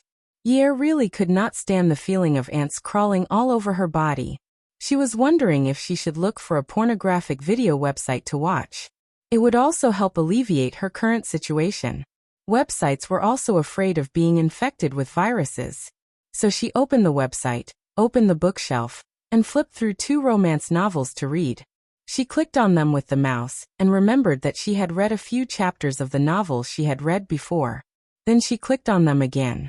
D***M in it. Glaring asterisk. Everywhere there were asterisk. Or some chapters could not be found at all.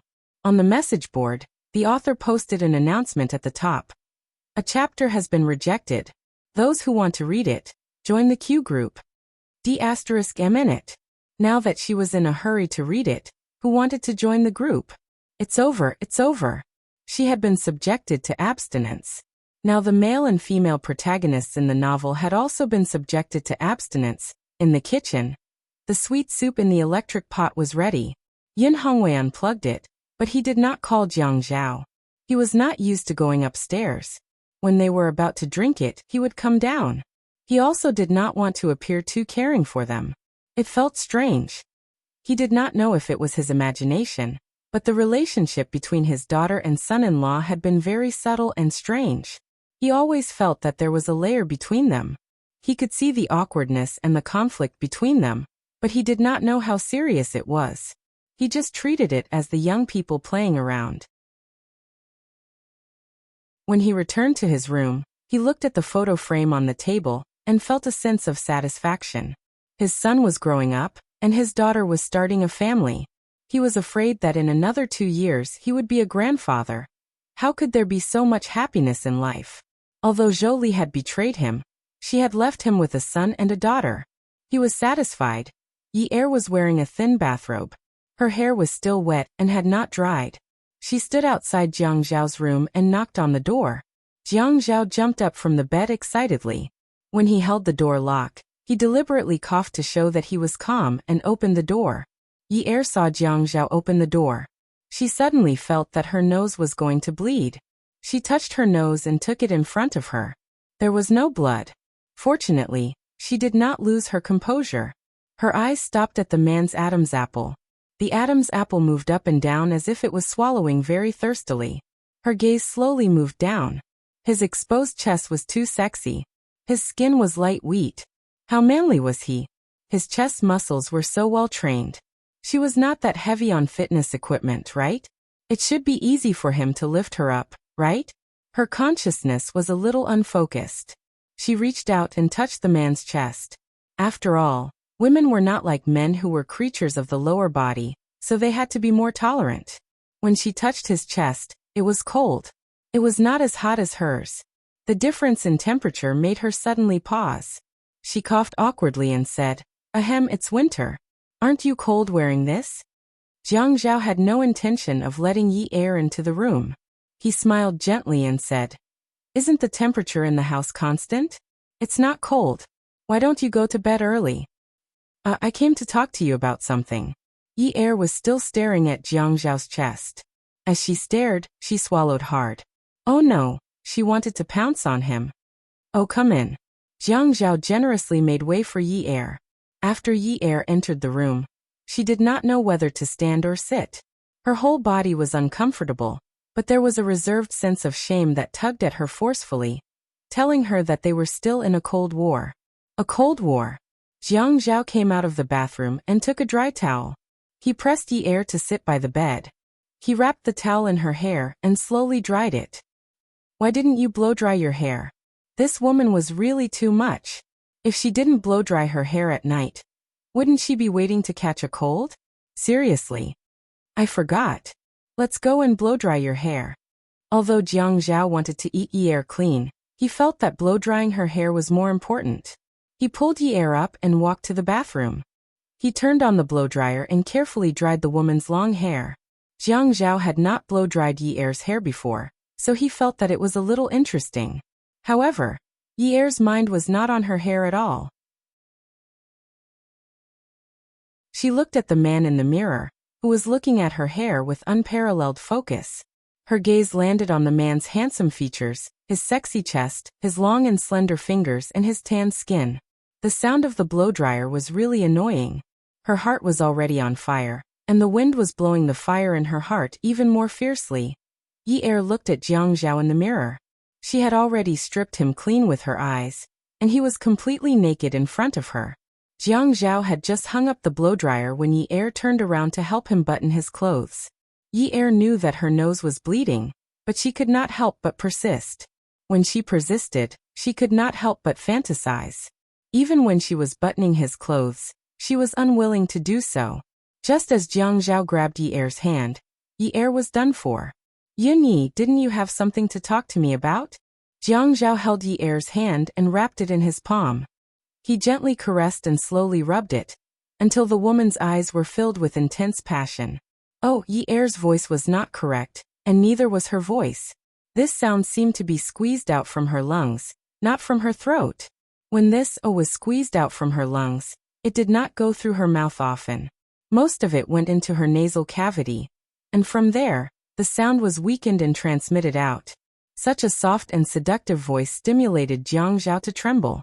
It was as if something was forcefully poured into his ears, causing his hair to stand on end. It was not fear, but an uncontrollable impulse. Jiang Zhao thought to himself, bear with it, bear with it. He pulled Yi Er to the bedroom and said seriously, Yun Yi, why are you looking for me? No, nothing. Yi Er shook her head. If she did not pounce on Jiang Zhao soon, she would burn into charcoal. Then I'll send you home?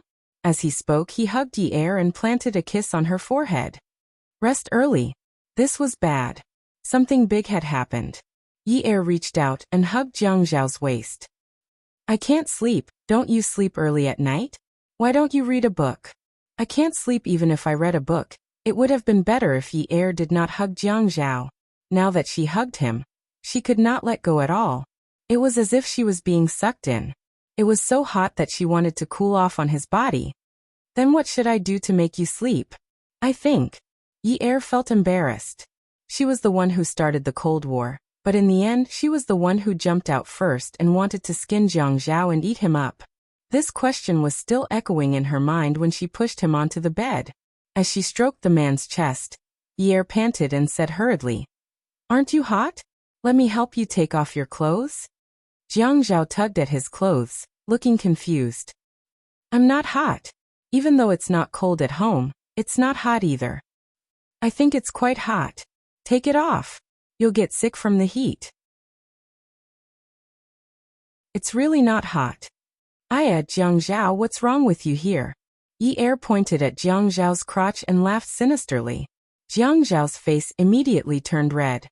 Go back to your room and sleep. Stop touching my body. Take it off, take it off. Didn't you say you were going to ignore me? Why are you taking off my clothes again? Jiang Zhao placed his hand on Yi Er's butt and pinched it hard. Yi Er couldn't take Jiang Zhao's pinch. At this moment, she couldn't take it anymore and didn't want to take it anymore. Since he had already eaten, then so be it. Of course, why would I ignore you? We're husband and wife. Isn't it normal for us to take off our clothes and sleep together? Jiang Zhao was delighted. He reached out and undid the belt of his thin robe. Yin Yi, you can't just think about your lower body, right? You can't say things so casually. You have to admit it. Yes, I admit it. At this moment, Yi Er felt like she had finally become a beast. She didn't care anymore. She couldn't care about anything. She had to put out the fire first. She would agree to anything he said. Jiang Zhao glanced at the camcorder on the bookshelf from the corner of his eye. He grabbed Yi Er's hand that was reaching down to his lower body. He resisted the urge and asked seriously, You're not getting a divorce anymore? Yi Er gritted her teeth. A beauty was right in front of her. I'm not getting a divorce anymore. After speaking, she lunged at Jiang Zhao. Jiang Zhao covered Yi Er's mouth. He took a deep breath and continued to ask, You're not going to separate rooms anymore? Yi Er's mouth was covered, but her hand wasn't. She felt that this man's figure was very good. It would be good to touch him a little more. Separate rooms? Forget it, forget it. I'll touch him first. What's there to separate? No. Then let me hear you call me hubby. Hubby, hubby, good hubby, Jiang Zhao responded gently. He flipped over and pressed her down. Honey, you said it yourself. If we don't get a divorce, we won't separate rooms. You can't deny it even if you want to. We won't separate anymore, hubby, hubby. The next day, Jiang Zhao went to his office in a relaxed and happy mood. The moment he entered, he saw Lu Qing giving him a look. He glanced at where Lu Qing was looking and saw Ouyangsheng sitting on the sofa in the guest room. He looked like a big boss. You look like one. He nodded at Lu Qing and gestured for him to close the door. Jiang Zhao reached out and brushed the dust off the hem of his suit. Sir. Ouyangsheng turned his head. When he saw Jiang Zhao, he stood up and acted like a veteran. Zhao Zhao, you've been very busy recently. Of course I've been very busy. Jiang Zhao sat down on the other sofa and deliberately said sarcastically, Sir, you're looking more and more radiant. Your body is getting healthier. As expected, Ouyangsheng's expression changed. He had just been discharged from the hospital 2 days ago.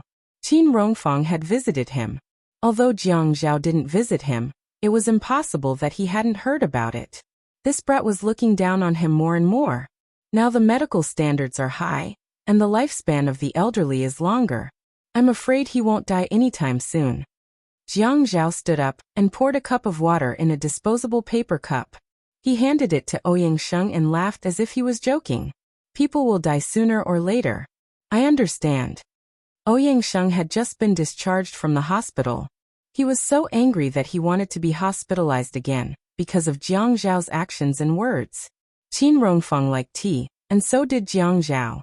Therefore, there was a high-end tea set in the reception area of Jiang Zhao's office. Jiang Zhao didn't boil water for him. Instead, he poured him a cup of water from the water dispenser. He knew that he had just learned about it from the hospital, but he actually said that people would die sooner or later.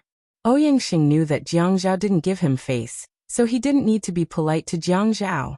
He said coldly, I'm here to ask you something today. I want to verify with you. Beauty novel Xinwu 799.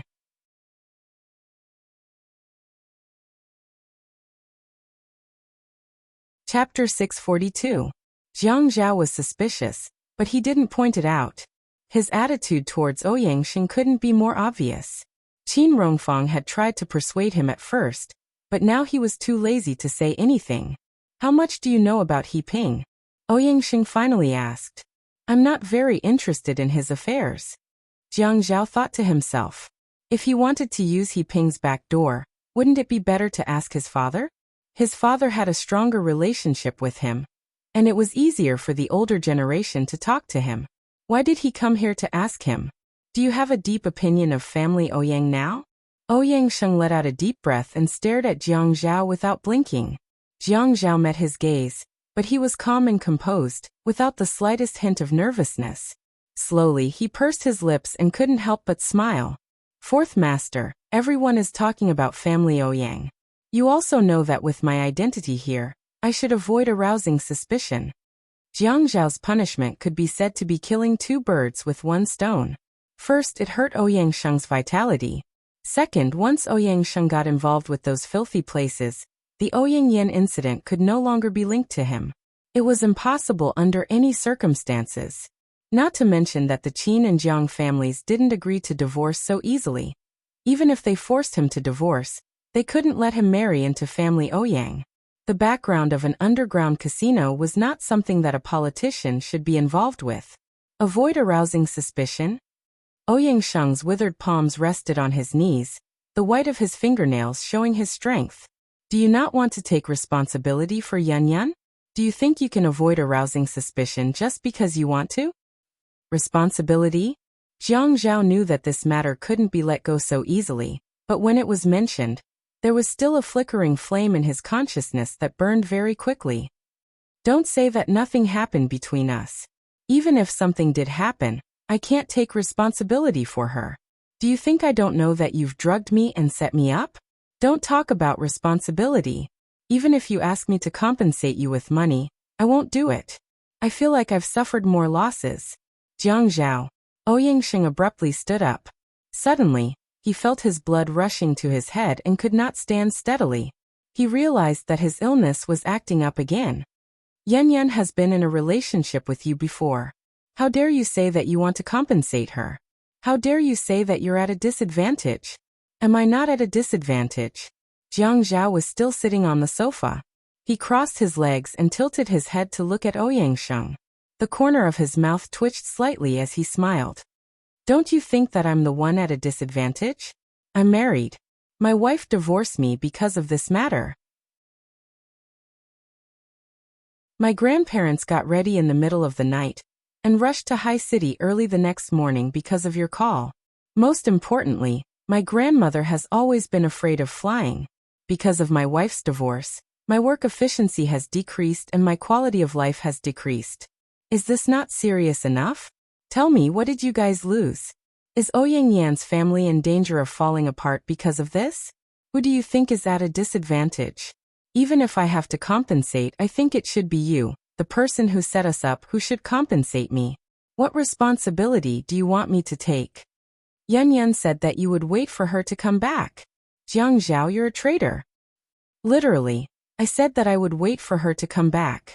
Aren't all of you waiting for her to come back? My original words were that no matter where she goes, High City will always be her home. We will all wait for her to come back. Did I say anything wrong? You. Fourth Master, do you have anything else to say besides this? Jiang Zhao started to use honorifics again, but this also proved that he was alienating him. Jiang Zhao, tell me clearly. Did you do something behind He Ping's matter? Ouyangxing exhaled and sat down again. He was almost angered by this brat because of his granddaughter. Jiang Zhao laughed heartily. Me? What can I do? When this news was released, I was shocked. I did not know that Fourth Master has such a powerful background. You had gambled a few $100 million in one night. How much money did you get? How many people will be jealous of you? It's not you. Do you think I am only a deputy mayor and have such capabilities? Jiang Zhao belittled himself. Ouyangxing snorted. What's impossible? It was too difficult for him to not suspect Jiang Zhao. He remembered the look in Jiang Zhao's eyes when he carried Yin Yi away that day. It was clear that there was hatred and vengeance in his eyes. If Jiang Zhao wanted revenge, then it was reasonable that the casino was destroyed, but Jiang Zhao had no reason to know. For a businessman like you, you should be close to the Public Security Bureau. Fourth Master, is it because you did not distribute your shares evenly? Jiang Zhao started to mislead Feng Yu. Of course, Ouyangxing had considered this as well. Are you trying to be bureaucratic with me? No need for that. During that period, I was busy comforting Madam, and did not even have time to deal with you. Ouyangxing was furious when he saw Jiang Zhao's attitude. In the past, whenever Jiang Zhao looked at him or called him, he would be very polite. He would call him Fourth Grandpa, Fourth Grandpa, Fourth Grandpa affectionately. Now he directly drew a line and openly confronted him. How could he not be on guard against such a person? I won't let go of Yan Yan's matter. Jiang Zhao, you'd better listen to the family Ouyang's arrangement. Yin Ye's family is not good for your future. Get rid of that burden. The marriage between you and Yan Yan is the most suitable choice for the two powerful families. Ouyangxing's sense of superiority was fully revealed from his words. Jiang Zhao stood up and stretched out his hand, meaning to shake hands with Ouyangxing. Ouyangxing was delighted, thinking that Jiang Zhao had thought it through. Just as he was about to praise him, he did not expect Jiang Zhao to say something so serious that Ouyangxing could not accept it. Fourth Master, in any case, I have a public position. With a monthly welfare package and a bonus, I will be well off. Even if I'm a prodigal son of a wealthy family, I won't be able to squander my mother's money in a short time. Even if I'm a useless prodigal son, and can't support my wife and father-in-law, the Jiang and Qin families can support me. I won't even be short of breath. So from my point of view, I really don't feel that the Yin family is a burden. It's too easy. Ouyangxing looked at Jiang Zhao's hands, which were intertwined with his, and suddenly understood. It turned out that Jiang Zhao was sending him off.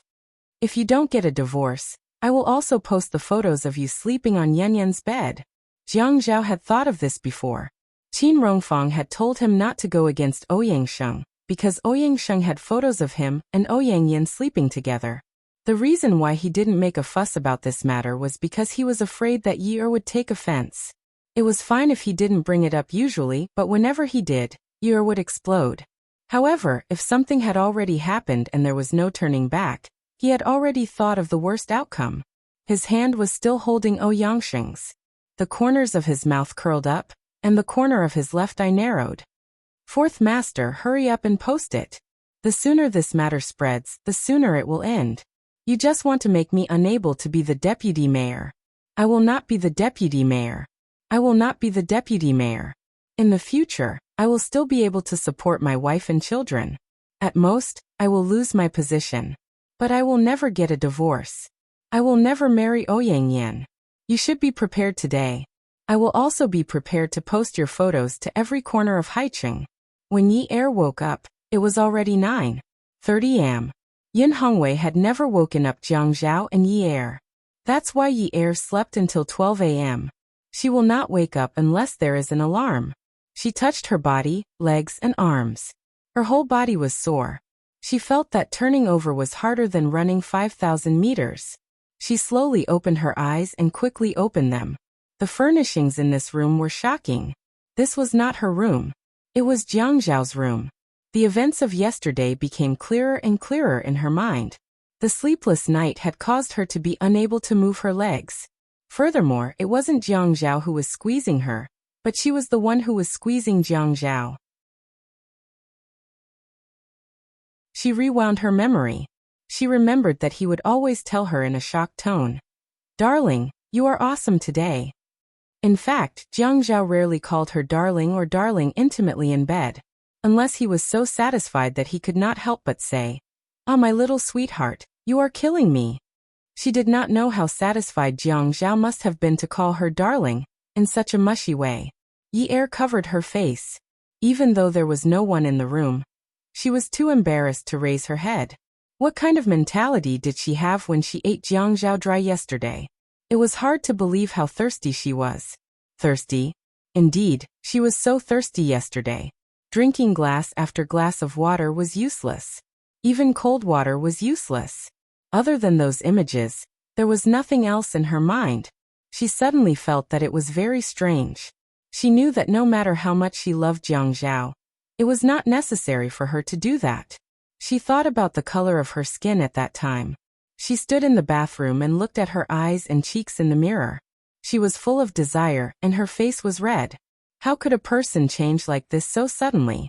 She suddenly quivered. That time when she went to threaten Jiang Zhao, he also changed suddenly after drinking the glass of water. Last night, Jiang Zhao gave her a glass of water to drink. After that, she was thirsty and her mouth was dry. Jiang Zhao. It must be him. That cheap man. She must find him and get even. She was naked, not even wearing underwear. She put on her nightgown. She was crazy. In this weather, she actually took out her nightgown. She jumped out of bed and saw a letter on the bedside table. The handwriting on the letter was strong and powerful. "Dear Yinyi, I have already contacted someone to help you supervise the renovation of the dance studio. You don't have to go there today. Don't go there in the future. It's noisy and dirty. I will arrange it. If you have nothing to do, read a book. Don't forget that you have class in the afternoon. Love, Zhao." This was the first time she had received a letter from him. The size of the letter was only the size of a man's palm. The background was a green bamboo that was faintly reflected on the edge of the letter. She had never seen such handwriting before. She didn't know if it was "Dear Yunyi" in front or "Love, Zhao" in the back. Anyway, she felt that her vision was a little blurry. During this period of time, he had told her many times that he loved her. Every time she sent him to work, after he planted a kiss on her forehead, he would always say softly, "Yunyi, I love you." If she could turn back time, it would be a wonderful thing. After putting the letter back, Yi Er tidied the bed and left Jiang Zhao's room. Beauty novel Hongcha 866.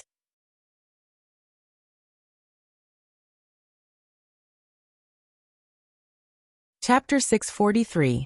Yi Er went to class in the university town, which was much more peaceful than before. The hairstylist also lowered his head when he saw her. He didn't show off his LV or Cartier in front of her like he used to. Yi Er thought that he probably knew who her husband was, so he was being polite. She didn't know that the hairstylist couldn't even work for 15 yuan anymore. He could only do it at home to save money. The family business was hard to run and his pocket money was so deducted that he couldn't use it to pick up girls. Men always wanted to save face. They really didn't want to be embarrassed in front of the girl they liked. When Yi Er was in the university town, she always ate with Xia Qian. Xia Qian was going to start her internship next year. The two found a relatively empty table in the cafeteria and sat down. "Yi Er, what do you think of me?" Xia Qian took a sip of soup. "Pretty good." Yi Er didn't lie. She thought Xia Qian was pretty good. Xiaoya was also very good. "I mean, what do you think of me as a host?" Yi Er felt that she was being rather unprofessional. In the past, she didn't even need to draft a script when she saw Jiang Zhao lying. But now when she was facing Xia Qian, she was conflicted.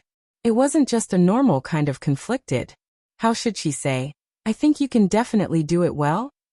If she became a host in the future and didn't do well, She would scold her and say that she chose to be a host because of her.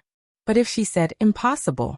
If she went into another industry and didn't do well, she would still scold her and say that she didn't become a host because of her. If she became a host, she would definitely be popular. Xia Qian, this idiot, could definitely say these words. She was also afraid of being scolded by Xia Qian. Yin Yi, you're not loyal. Xia Qian snorted and threw a piece of braised pork into her mouth. She chewed it with relish. How am I not loyal? Xia Qian finally had a piece of meat in her stomach. Let me put it this way. I want to develop my career as a host. Do you support me? Yi Er slapped his thigh and said generously, of course, as your friend, I will support you no matter what decision you make. If you have a dream, then go ahead and do it. I will support you no matter if you succeed or fail. Well, it's worth it to have a friend like you. Yes. Xia Qian scooped up a spoonful of tomato and egg soup and said generously, cheers. Yi Er was already used to it. He also scooped up a spoonful of tomato and egg soup. Their spoons touched. Cheers. The two of them picked up their spoons and drank the tomato and egg soup in one gulp. But as soon as he drank it, Yi Er wanted to spit it out. Xia Qian said, then tell Jiang Zhao tonight, and ask him to arrange an internship for me at the TV station. Pfft, Yi Er really wanted to spit out the soup. Ah, why do you want to look for Jiang Zhao? It wasn't that she didn't want to. Firstly, it wasn't the right time for her and Jiang Zhao to talk about this. Secondly, she was afraid that Jiang Zhao would owe too many favors outside. Her father's matter was already very difficult to handle. Xia Qian's mouth twitched. Didn't you just say that you would support me? Yes, I said that I would support you.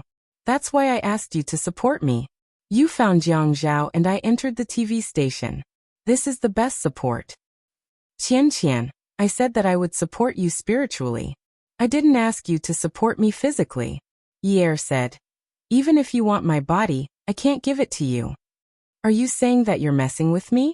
Are you just trying to show off your glib tongue? What do you mean spiritually? Are you trying to trick a 3-year-old child? Who doesn't know how to talk big? Is this how friends do things? It's fine if you don't have the resources, but even if you have the resources, you won't help me? Xia Qian began to display her expertise as a media person. Do you think it's easy for me? I'm already so old, but I only have one best friend other than my sister. I even treated you sincerely. When you were pestered by a hooligan, with one phone call, I came all the way here to save you and bring you from the darkness to the light. When you were hospitalized, I visited you every day. I even found music for you and taught you which songs and which dances to which. I don't know how to dance, so I just looked for information online and told you when I found something. I just hoped that you would wake up soon. Those who didn't know better would think that I fell in love with a lesbian. Has your conscience been eaten by dogs? Yi Er screamed in her heart. She really couldn't afford to be hurt. Going from one door to another in the university town was like trekking through mountains and rivers. Who would dare to argue with a media person? However, she really remembered how Xia Qian and Xiaoye treated her when she was hospitalized. The soft parts of her heart were always touched. Okay. I'll go back and talk to my husband tonight. But I can't guarantee that it'll work. Xia Qian interrupted her. Whether it works or not depends on your sincerity. Damn it. Yi Er's teeth were itching. Was this girl looking for a job, or trying to persuade her to drink? Why don't you look for your sister? Your sister is very capable. Xia Qian shook her head and scooped rice into her spoon. I think it's time for me to be independent. I'm already so old, but I rely on my sister for everything. I feel very guilty. With that, she put a spoonful of rice into her mouth and chewed. Yi Er told herself that she couldn't lower herself to Xia Qian's level. She had to maintain a normal heart. However, she couldn't help but say, you've become independent from your sister, and now you're looking for someone to rely on? When are you going to become independent from me? Haha. Wait until I find someone to rely on. God, please give Xia Qian a person to rely on. Amen. Yi Er began to pray sincerely. Xia Qian snorted. See, I only asked you for a favor and you're already trying to get rid of me. Can I still count on you in the future? Yi Er rolled her eyes at Xia Qian. Eat. Jiang Zhao adjusted his schedule and said that he had something to deal with in advance. In fact, he was going to the university to pick up Yi Er from school. Yi Er already drove. In front of Xia Qian, she said that she would drive back so that it wouldn't be inconvenient for her to go to school tomorrow morning. Unexpectedly, Xia Qian quickly said to Jiang Zhao, "Take Yi Er home. Ask Yi Er to give me the keys. I'll drive the car to 9th Mansion. I'll throw my bicycle in the trunk and ride it back. I have to ride it every day anyway." Yi Er said, "Huh." She looked at Xia Qian in surprise. She didn't dare let Xia Qian drive the car. Unexpectedly, Jiang Zhao agreed to Xia Qian's request. Yi Er got into Jiang Zhao's car, but sat in the back. Jiang Zhao was disappointed. Did their relationship not improve after what happened last night? "Wifey, let's go watch a movie after dinner." "Who are you calling wifey? I told you not to call me that." Yi Er rolled her eyes at the man driving the car and continued to look out the window.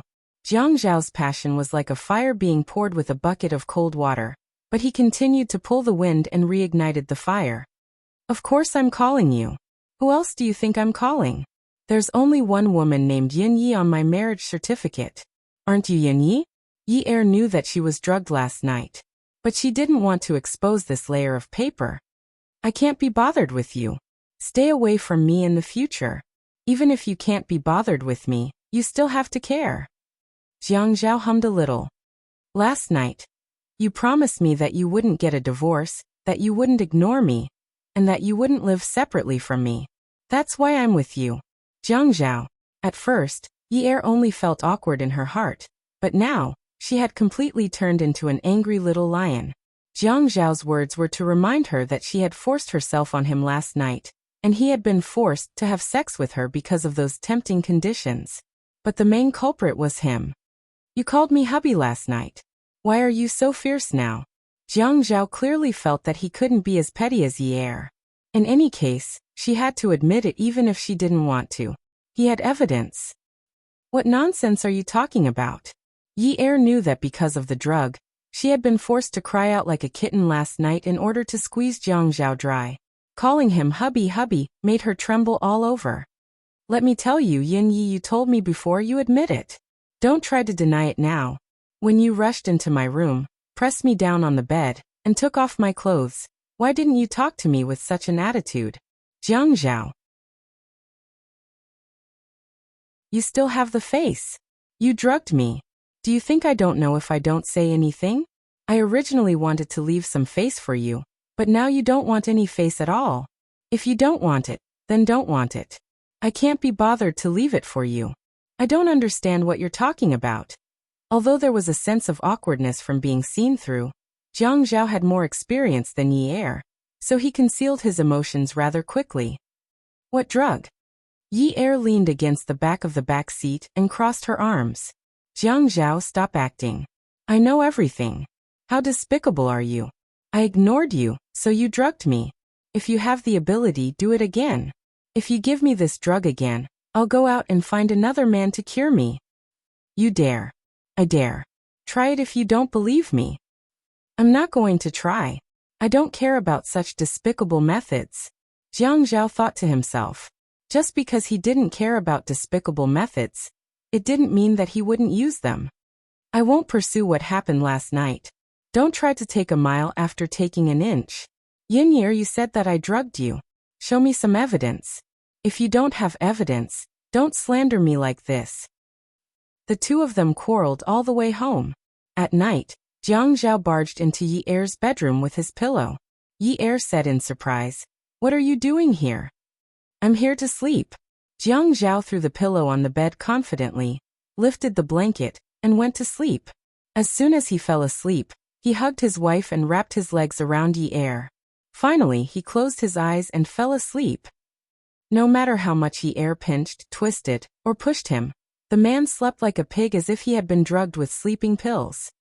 "Jiang Zhao, if you don't go back to your room to sleep, I'll go out to look for a place to stay tomorrow, and won't come back." Jiang Zhao immediately rubbed his eyes and sat up as if he had just woken up. He got out of bed and left the room in a few steps. Yi Er sighed, and was about to get out of bed and close the door when Jiang Zhao came in with a digital camcorder. He took out the card inside and inserted it into the computer on the table for Yi Er to see. Then he burrowed under the blanket again and poked his head out. He said, "Yin Yi Er, take a look for yourself. What did you promise me last night when you wanted to sleep with me? I reminded you not to think with your lower body. What did you say? You said you would admit it. If you didn't say you wouldn't divorce me. You said you wouldn't separate from me." Yi Er would have been better off if she hadn't seen it. The moment she saw that extremely restrictive scene, her whole body heated up. Oh my God, this guy actually recorded it. Did he have any shame? Did he still have any shame? How could he have the nerve to record something like this? Welfare Songshu 566.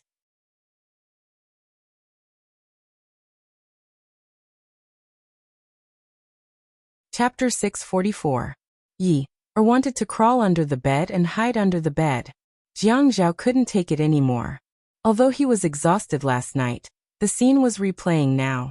The scene was revisited, and the scene was replaying in his mind. He sighed. "Honey, let's go to sleep."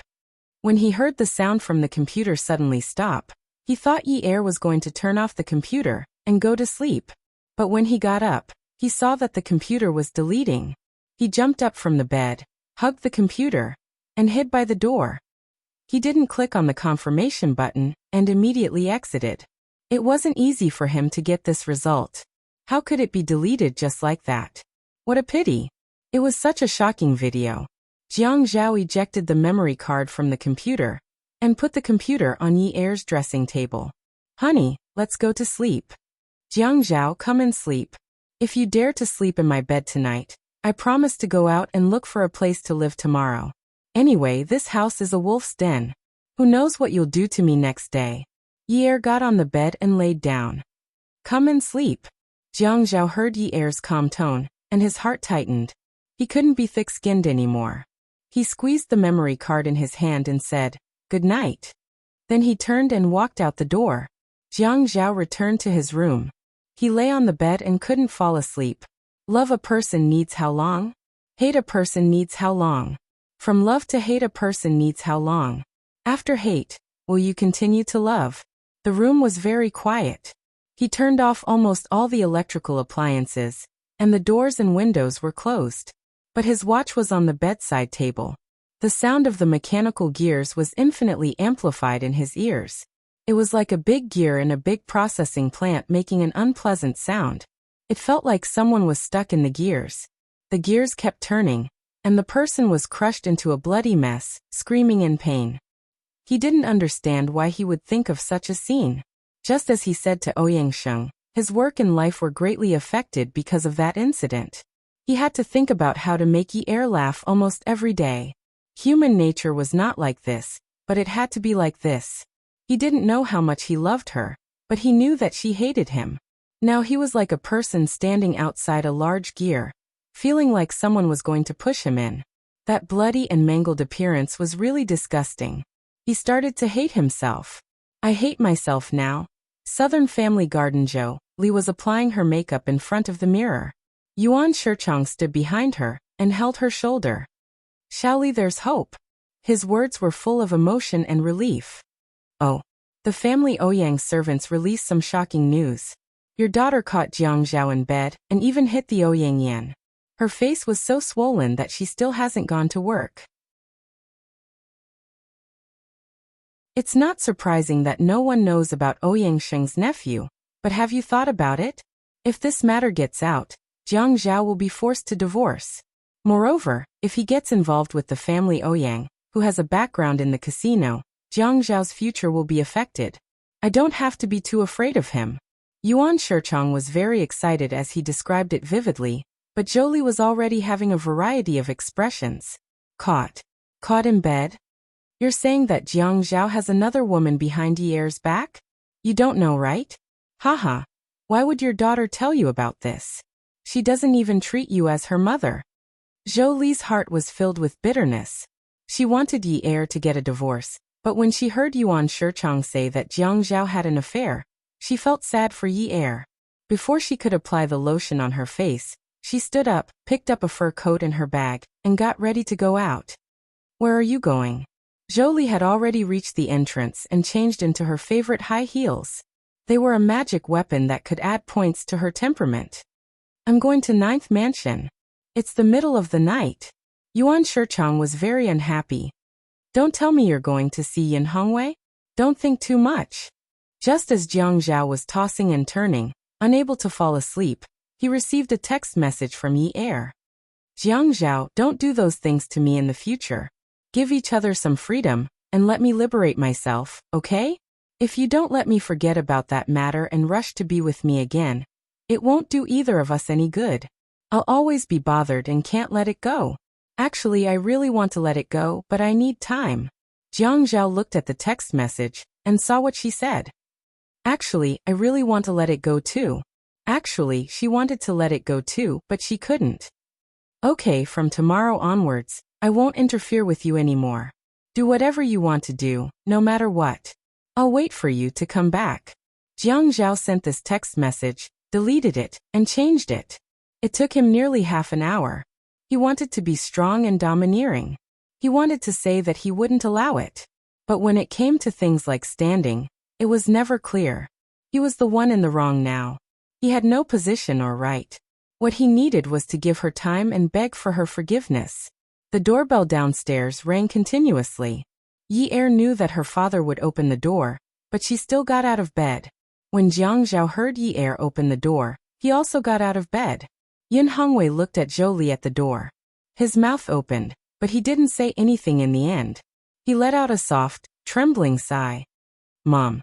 Jiang Zhao and Yi Er walked to the door together. Jiang Zhao spoke first. Mom, come in and have a seat. Yin Hongwei didn't say anything and made way for Jolie.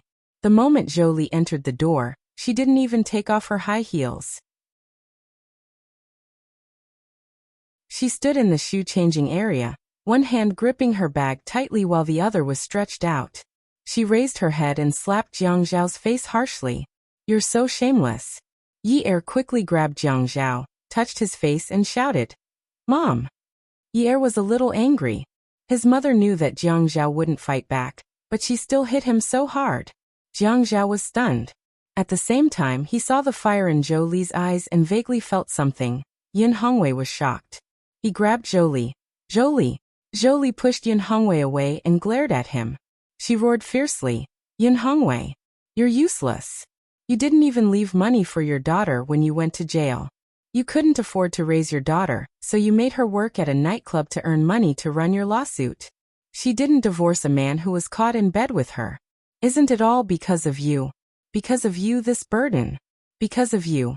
Your daughter had to swallow her anger when she married a man. Because she had to rely on your position as her son-in-law to feed you. You caused your daughter to be so miserable. If it weren't for someone telling me that Jiang Zhao slept with Ouyang Yan, and this Yi Er ran over to make a fuss and even hit Ouyang Yan, I still wouldn't know about this. You'd still be living with them every day. Do you have a conscience? You're staying outside to eat and drink. Do you have a conscience? Can you eat and sleep? Jiang Zhao only felt a loud bang in his head. It was a loud bang that blew up his nerves. Yi Er hurriedly hugged Yin Hongwei, who was about to collapse, and cried out in grief. Mom! Shut up.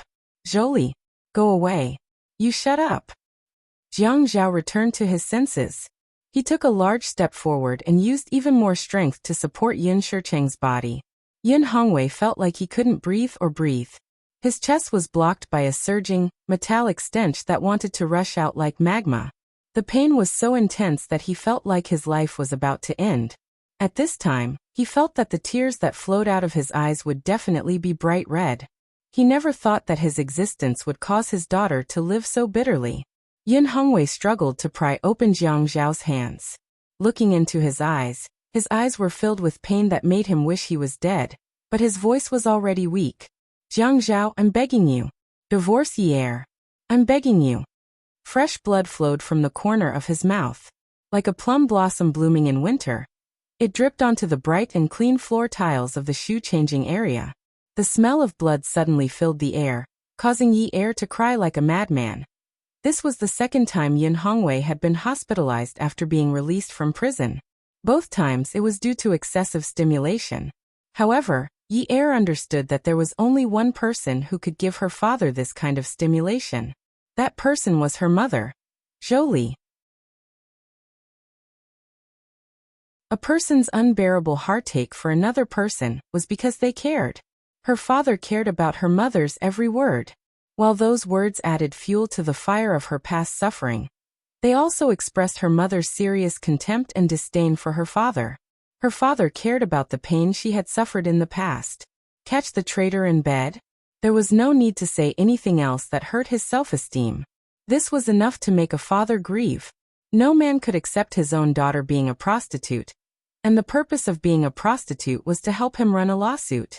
No matter how dignified a man was, he would still be suppressed by these words.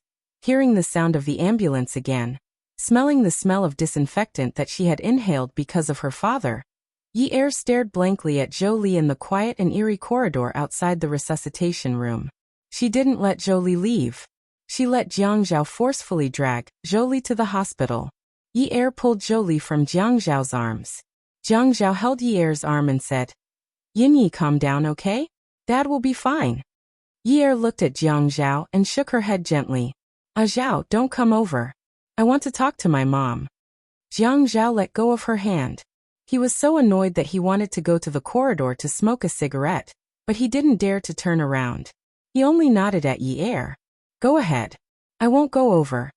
Yi Er dragged Jolie out of the resuscitation room with great force. Jolie was even a little scared. She had been scared when she saw Yin Hongwei vomiting blood and falling to the ground. Yi Er's tears kept welling up in her eyes, but she didn't let the tears that symbolized weakness escape her eyes. She looked into Jolie's eyes and saw the pain of struggling, but the corners of her lips curled up. "Mom, when Dad vomited blood, it must have been very nice to watch, right? It was so exciting, wasn't it? You must think that this was the most meticulous and soul-stirring performance you've ever seen in your life, right? A man who has loved you for so many years finally had his pride hurt by you. He was beaten so badly that he couldn't even raise his head. You must feel a great sense of accomplishment, right? Look, he's inside. There must be a lot of tubes inserted. It's all thanks to you." Jolie had never seen Yi Er like this. Yi Er had always been unreasonable since she was young, so she still respected her parents. At this moment, she saw that Yi Er's eyes were filled with disgust for her. Those words were filled with deep disdain. Jolie suddenly felt that her heart was a little empty. "Yi Er, Mom didn't do it on purpose." Mom heard about what happened to Jiang Zhao and got angry in a moment of anger. No matter how much resentment Jiang Zhao had in his heart, Jolie was still his mother-in-law. At a time like this, he could only listen to Yi Er. Yi Er said to take Jolie to the hospital, so he did as he was told. Yi Er said to catch Jolie. He didn't allow her to leave, so he did as he was told. Yi Er didn't want him to go over and stand by her side, so he could only do as he was told. Awesome novel Songshu 566.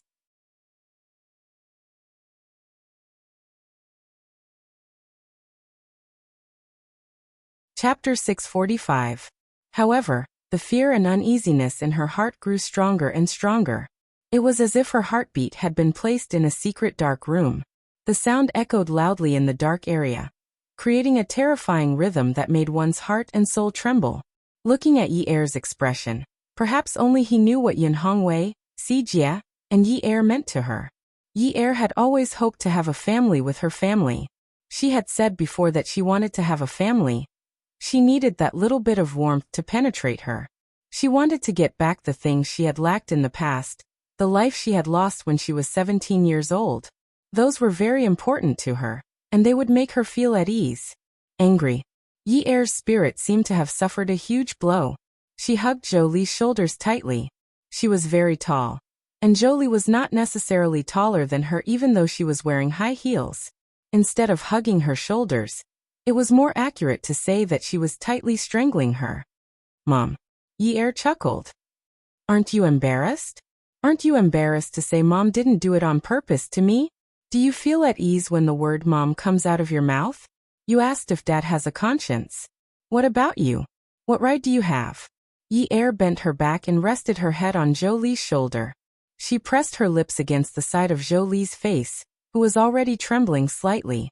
She moved closer to Zhou Li's ear, and her voice was filled with hatred. There were 2 doors to the emergency room. The upper half was made of glass, and there was a curtain on the inside. At this moment, the 2 women were standing together. Their faces were so close that their images were reflected on the glass of the curtain. Zhou Li was afraid of Yi Er like this. Actually, Yi Er was just being naughty, but she was very filial to her parents. There was no lack of good things in the rich, but every time she received a gift from someone, she would never forget to share it with her parents. Zhou Li was trembling slightly. Yi Er, right. Sorry? Are you saying it to me? Or are you saying it to yourself? That's funny. Actually, I just want to ask you. Just now at my house, what right do you have to talk about my dad like that? Yi Er said, my father is at home. Zhou Li's lips were still trembling. She realized that Yi Er wanted to embarrass and humiliate her. She wanted to break free, but Yi Er felt her buttons moving, so he tightened his grip. Yi Er said slowly, You? What right do you have to be angry at Jiang Zhao? Because you said he slept with another woman? He's my man. He did something wrong to me, so it's only right that I hit him. What about you? What right do you have to hit him? Mother-in-law? Did you come when we had our wedding banquet? Have you ever drunk from him? If it was my father who hit him today, I would have nothing to say. I would even kneel down and beg my father not to be angry.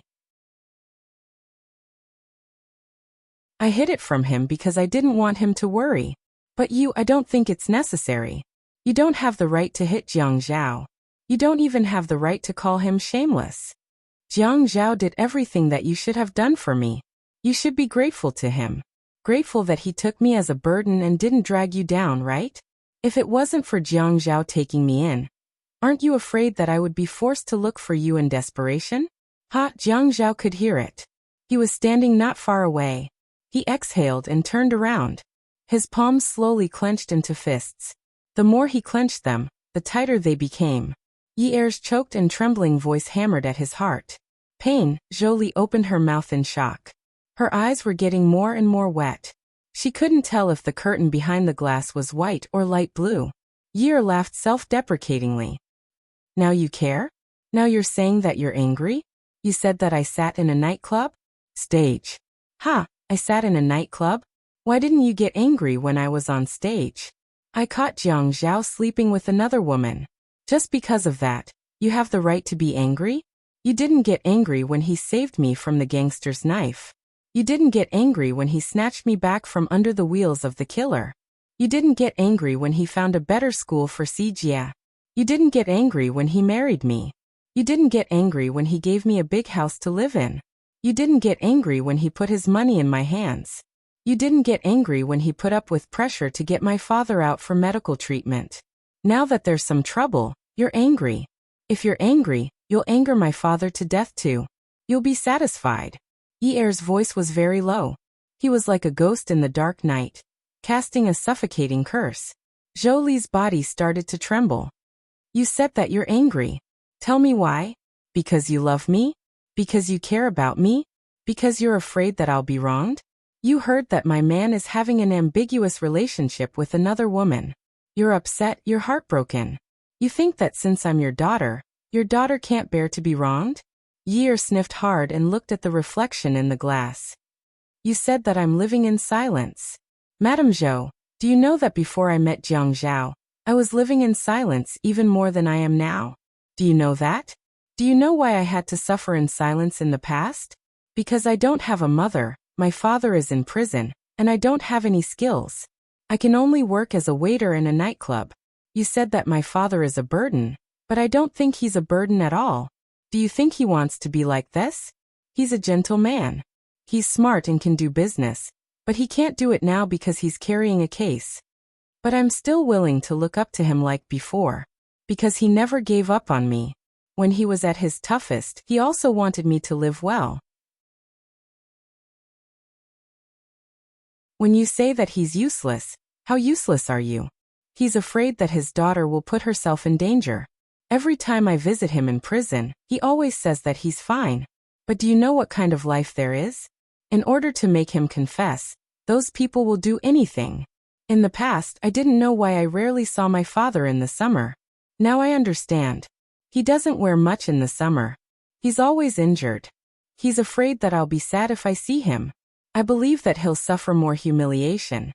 But he never told me that last time he was beaten to the point that he couldn't get out of bed.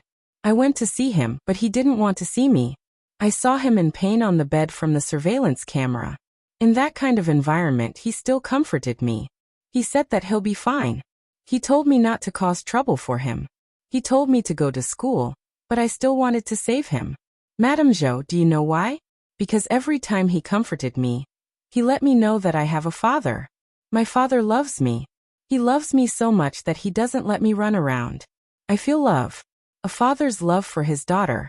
When I'm loved and cared for, I have a lot of motivation to do things without hesitation. Yi sobbed. I believe that those people not only tortured him physically, but also mentally. He's changed a lot. I never knew that he had a heart problem. I never knew that he would talk about something like this. He's like an old man going through menopause. But he's still so young. The last time I went to the market with him, when someone locked the moped, his face suddenly changed. He grabbed my arm in fear, but he refused to say anything. I saw that he was trembling. I followed his gaze and saw that the person locked the moped with a metal chain. The sound of the metal chain made him afraid. That night, he sat in the living room, turned on the lights, and kept watching TV. I stayed by his side until dawn. He needs me very much. I feel that I'm his pillar of support. He's no longer the Yun Hongwei of the past. Do you have to be so bent on killing him? At least he treated you well. At least he didn't want to drag you down when he was in trouble. He never wanted to be anyone's burden. No matter how much you look down on him, he's still my father. But no matter how I look at it, I feel that he's more than worthy of you. Because I need him more than I need you. I believe that Jie feels the same way. Yi looked at the blurry scene in front of her. She really wanted to bite off the woman's ear, but she still had some rationality left. She couldn't. Ms. Zhou, since you hate us so much, don't appear in front of us again, okay? Actually, I don't need you. You feel sorry for me. You're angry at Jiang Zhao. You hit him, but I feel that he loves me more than you do. Why do you have to make your stand clear? I really don't need you. Yi suddenly laughed hard. Do you think that it's easy to snatch Jie after angering my father to death? You're wrong. I'll make Jie not want to be with you. Maybe I'll even make him hate you. Don't force me to do that. You know that I, his sister, am more important to him than you, his mother. Jolie covered her mouth. Her face was already full of tears. Yi smiled. She didn't wipe the tears from her face. Instead, she reached out and wiped the tears from Jolie's face. She smiled happily. Mom. She called out softly, don't cry. You're such a beautiful person. How many men's hearts will break when you cry? Look, you don't look much older than your daughter. If you cry too much, you'll have wrinkles on your face and you won't be beautiful anymore. Once you're not beautiful, men won't like you. If you're abandoned, even if my father wants to treat you like before, he won't have the ability to provide for you. What will you do? Take good care of yourself and keep fit.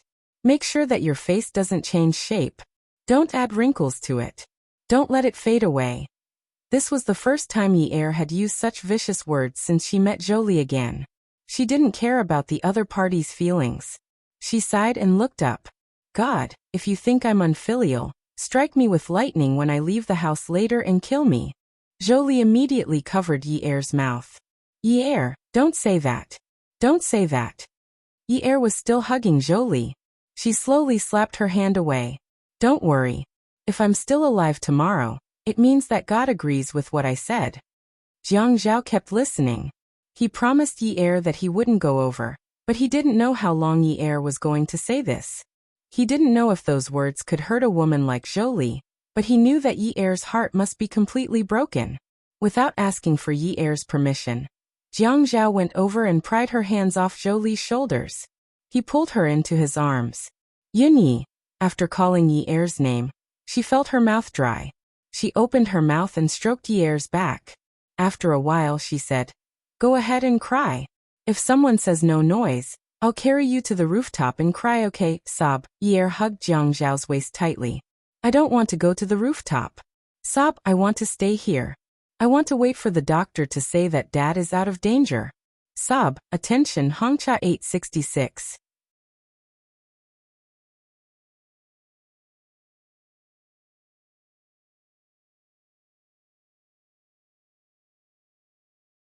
She could forbid anyone from talking about him and despising him, but she couldn't bring herself to not mind it, even though she really wanted to forget that memory. Apply for a card. When Yi came back to her senses, there was a woman in front of her. She hadn't seen this woman in a long time. The finger marks on her face had disappeared. Yi didn't tell Xiaoye about this before. After all, it was something that would hurt her reputation. So Xiaoye smiled and said, business is really good. Yi didn't respond. She just looked at Ouyangyan. Ouyangyan smiled gently and said, what's the matter? You're open for business, but you don't dare to do it? Xiaoye could hear the hostility in her words. She felt that something was wrong, but what was wrong? How can that be? Open for business means open for business. Miss, why would you apply for a card? Xiaoye didn't regard herself as an outsider, and helped Yi drum up business. Yi wanted to stop her, but it was too late. An annual card. It's from the GB Standard. Ouyangyan took out a credit card from her bag and handed it to Yi. Yi took a deep breath. With Xiaoye around, she didn't want to make things ugly with Ouyangyan. If word of this reached Zhuang Yichen's ears, all men would lose face. Pull the card and get Ouyangyan to sign it. Ouyangyan signed it and handed it to Yi. Yi took the cash register and compared it with the signature. When she saw the two words, her expression changed. It was actually Jiang Zhao's card. They were still in contact. The cash register in her hand was already crumpled, but she still handed it to Ouyangyan. Ouyangyan looked at Yi provocatively and revealed a victorious smile. Before Jiang Zhao got off work, he received a call from the Qin family urging him to go back to the Qin family mansion after work. He tidied up the things on the table and called Yi telling her that he would pick her up for dinner at the Qin family mansion. Yi said that she wanted to go to the hospital to accompany her father, but she refused. Jiang Zhao said that he would get someone to send food over later. Yi agreed. These few months, Jiang Zhao had been very tense and tired. He could guess why she was going back to the Qin family mansion, so he prepared for the worst. The atmosphere in the Qin family mansion wasn't tense. During dinner, everyone was happy and harmonious. Qin Fian and Zhuahao were both there, but there were only Qin Rongfang, Qin Fian, Zhuahao, and Jiang Zhao, who had just returned home. Zhao Zhao, you must be tired out during this period of time, right? Qin Rongfang ate in small bites. Firstly, he was a scholar, and secondly, he was old and had a slow appetite. Jiang Zhao glanced at Qin Fian and Zhuahao and guessed the atmosphere. Grandpa, you're worried. It's been good. Has your father-in-law woken up? Not yet, Jiang Zhao said honestly. Okay, take good care of him. Qin Rongfang had a small appetite. After a while, he stopped picking up his chopsticks and drank his after-dinner tea. Jiang Zhao, Qin Fian, and Zhuahao buried their heads in their food and didn't say anything. There's one good thing about having a big family. There are many brothers and sisters, and we can take care of each other. It's very good. I'm also very gratified. Our family is different from the other wealthy families.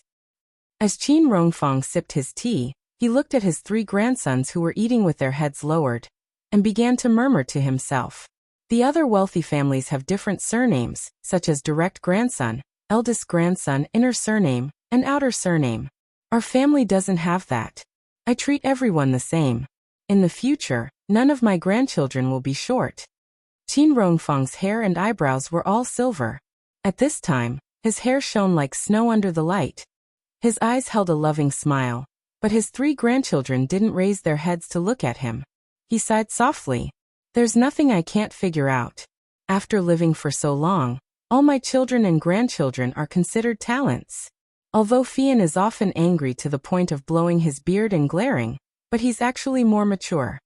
Qin Fian knew that when his grandfather said this comparison, what he was most dissatisfied with was his sexual orientation. Zhao Zhao and Hao Hao are also very filial to me. They're not worse than their own grandfather. I'm actually gratified. There aren't many grandfathers who can be as comfortable as me. Fian doesn't need to say anything. She's obedient and sensible. It's just that she's too soft-hearted. I'm worried that she'll be taken advantage of when she grows up. Jiang Zhao finally felt his heart getting heavier and heavier. Qin Rongfang had always been like this. The bigger the matter, the more he would downplay it. He would definitely make others feel like their hearts were being bitten by dogs and wolves before he would talk about serious matters. Qin Fian raised his head to look at Jiang Zhao. He winked at him, and then deliberately pushed his glasses up to avoid Qin Rongfang's discerning eyes. Jiang Zhao looked at Zhuo Hao again. Zhuo Hao smiled. The three of them buried their heads in the delicious food again. Sigh, the one I'm most worried about is Fei Yu. When I die, the three of you will be wearing the same pair of pants. You still have to take care of your sister. Don't just let the three of you play secretly and let others bully her. Here we go again. The three of them said in unison. Qin Fian sat next to Qin Rongfang. He stood up and took the kettle to refill Qin Rongfang's tea. Then he put down the kettle and patted Qin Rongfang's shoulder. He sat down and said, "Grandfather, don't worry. I'll definitely take good care of Fei Yu. I'll protect her by my side and be an old maid for life." Qin Rongfang couldn't hold it in any longer. Every time this happened, Qin Fian would always be the first to jump out and ruin the atmosphere. It wasn't easy for him to create such emotions. He slapped Qin Fian's hand away and said, "Get lost. Don't think that your sister will end up like you." Actually, the three of them all knew that the person they were going to judge today was Jiang Zhao. So Zhuo Hao rushed to say, "Grandfather, tomorrow I'll introduce an officer to Fei Yu. You can become a great-grandfather earlier, okay?" Qin Rongfang slammed the table in anger. He didn't even care about his immortal aura anymore. Nonsense. Fei Yu is only a few years old. You want to be a great-grandfather now? Are you trying to harm her? Jiang Zhao didn't answer. Qin Rongfang waited for a while. Jiang Zhao didn't answer. He knew that none of his grandsons were rabbits. They were all foxes. "Zhao Zhao, don't you have any objections?" Jiang Zhao looked like he was enjoying his food. He waited until all the food had gone into his stomach before saying, "Why don't we ask Fei Yu if she's in a relationship? Why don't we bring her boyfriend home to take a look?" Qin Rongfang's silver eyebrows were about to turn green with anger. He didn't want to talk about this at all. His main thought was that the three of them were in cahoots. They were working together to deceive this old man. Were they trying to act dumb? "Tell me, what have you been doing these past few months?" Jiang Zhao wiped the corners of his mouth with a napkin and smiled. "I'm the eldest. I'll go first." Jiang Zhao coughed. "I'm laying the foundation for my next promotion to the standing committee. I won't go into the details. The business of my two companies is getting more and more important. I want to hire a CEO, so there are a lot of chores at home. Luckily, Yunyi is taking care of me a lot, so I'm not too distracted." Qin Fian raised his hand. "I'm number 2. Brother, I'm done talking. I said that the land that I wanted to get for Route 326 was taken by the Shi family, and I felt uncomfortable about it. Brother showed me the blueprint for Route 2, and I circled a few pieces of land to watch the auction. Last month, I won one of them and I still want to get 2 pieces of land from the other 2 prime locations. My focus is on this because the company's other businesses are going well, and I don't have to worry too much. Oh right, another company is holding a press conference for their high-end swimming product this month." Zhuo Hao said, "Then it's my turn. There's a real combat exercise at the end of January, so I've been busy with these things for a while." Qin Rongfang slammed the table. "Enough. Have you brats learned how to play dumb now? Have you learned how to play dumb? Are you trying to anger me to death?" Jiang Zhao said with a smile. "Grandpa, we want you to live for 1,000 years. Am I an old monster?" After Qin Rongfang finished speaking, he snorted. "Jiang Zhao, how do you explain the family Ouyang incident?" "Grandpa already knows, so there's no need to explain, right?" Jiang Zhao took a sip of his after-dinner tea. Qin Rongfang's angry expression changed, and he said seriously, Have you ever thought about the position of the Qin family when you worked together to destroy the family Ouyang? What did the Qin family of Haiqing rely on to be the #1 family in Haiqing? The Qin family is not like Shi Zhentian in the underworld. Not only did he rely on his power, he relied on his benevolence. I've been the chairman of the Chamber of Commerce for so many years. Every year, I've said that all the major families and companies should support each other and advance and retreat together. At least the Qin family's image to the outside world is positive. But soon, there will be rumors in Haiqing that the Qin family wants to be the only big family, and can't tolerate the family Ouyang. That's why they destroyed the family Ouyang. Qin Fian pushed his glasses up his nose. Grandpa, you can't blame us for this. You're the older generation, so it's not convenient for you to take action. We don't have any friendship with Ouyang Sheng. Add, Songshu 566.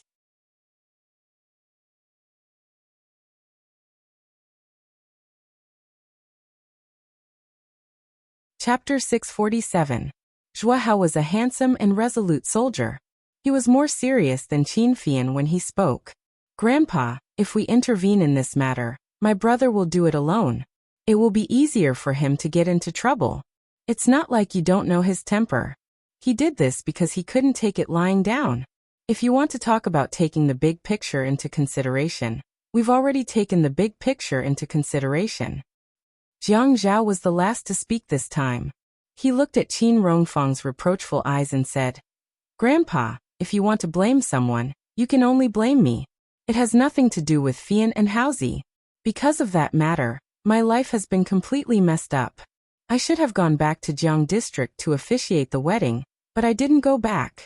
The family isn't peaceful, and I can't even devote myself to work. Ouyang Sheng went to the building to threaten me. Actually, after being threatened by him, I thought about the situation in Haiqing and tolerated it if I could. The problem was that I couldn't tolerate the series of things that happened after that. Qin Rongfang knew that the situation was irreversible.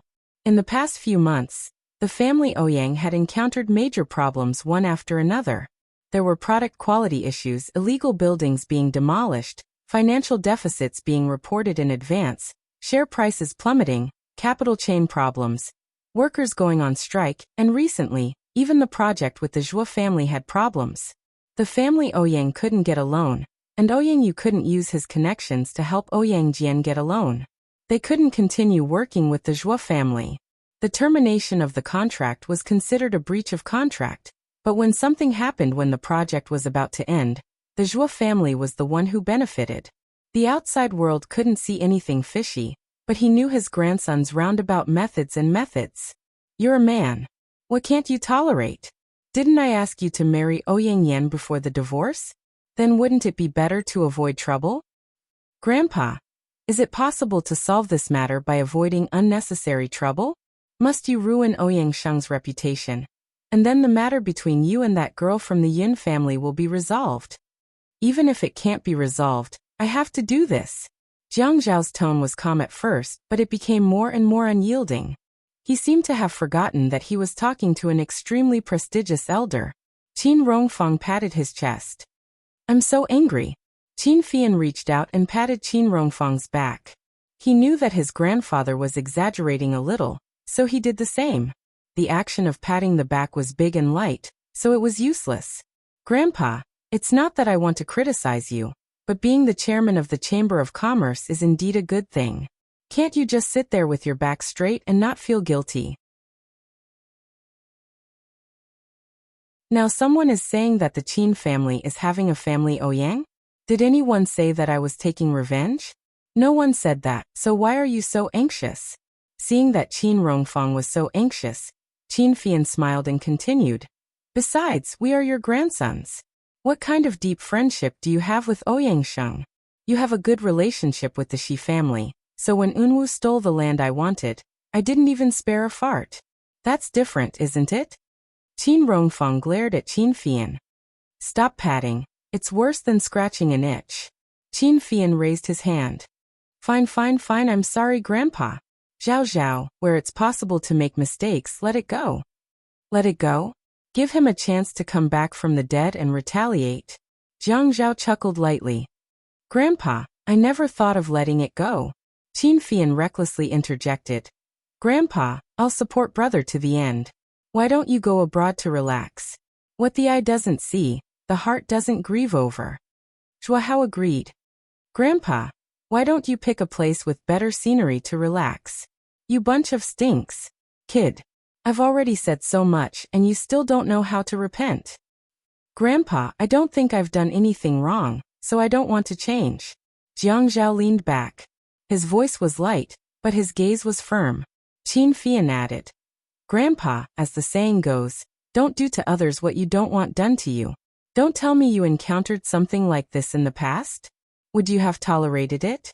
In any case, I don't think brother did anything wrong. If you don't like it, just turn a blind eye and pretend you don't know. Qin Rongfang closed his eyes. It's easier for me to just close my eyes. Then the three of us will send you back to your room to rest. All of you leave. We'll take our leave. Qin Fian stood up with a smile and gestured to Jiang Zhao and Zhua Hao. The three of them left the hall. Zhua Hao patted Jiang Zhao's shoulder and said somewhat mockingly, Brother, about this matter, I actually think you were a little too harsh. Ouyang Sheng was so angry that he was hospitalized again. There are even blisters on his mouth. Jiang Zhao laughed. I wasn't the only one who did it. You were the one who was the most ruthless. Don't forget, the Zhuo family is the one who really profited. I remember you told me before that you wanted to ask Big Brother Jiang to build a 7-star hotel for him. Look at how anxious you are now. He keeps spitting out money, and it doesn't even go into your pocket. It's not worth it. Qin Fian bumped into Jiang Zhao. We can't wait. If we want to do it flawlessly, it'll take too long to contact him. Brother, you said that even Grandpa noticed it. How can Ouyang Sheng not notice it? Zhua Hao was a little worried. He stopped in the courtyard and looked sideways at Jiang Zhao. Jiang Zhao shook his head. If he had guessed it, with his arrogant and conceited personality, he would have made a fuss long ago. Didn't we set up so many smoke bombs and side projects to cause him to be confused? He's probably suspecting the provincial party committee now. Moreover, Dad acquiesced to this matter and covered for me. So Ouyang Sheng can't be that sensitive. Qin Fian pushed up his glasses and laughed. At critical times, Grandpa is not as forthright as uncle-in-law. As soon as Qin Fian finished speaking, something hit him in the back. Before he could turn around, Qin Rongfang walked over quickly. Little bastard. How dare you speak ill of me behind my back?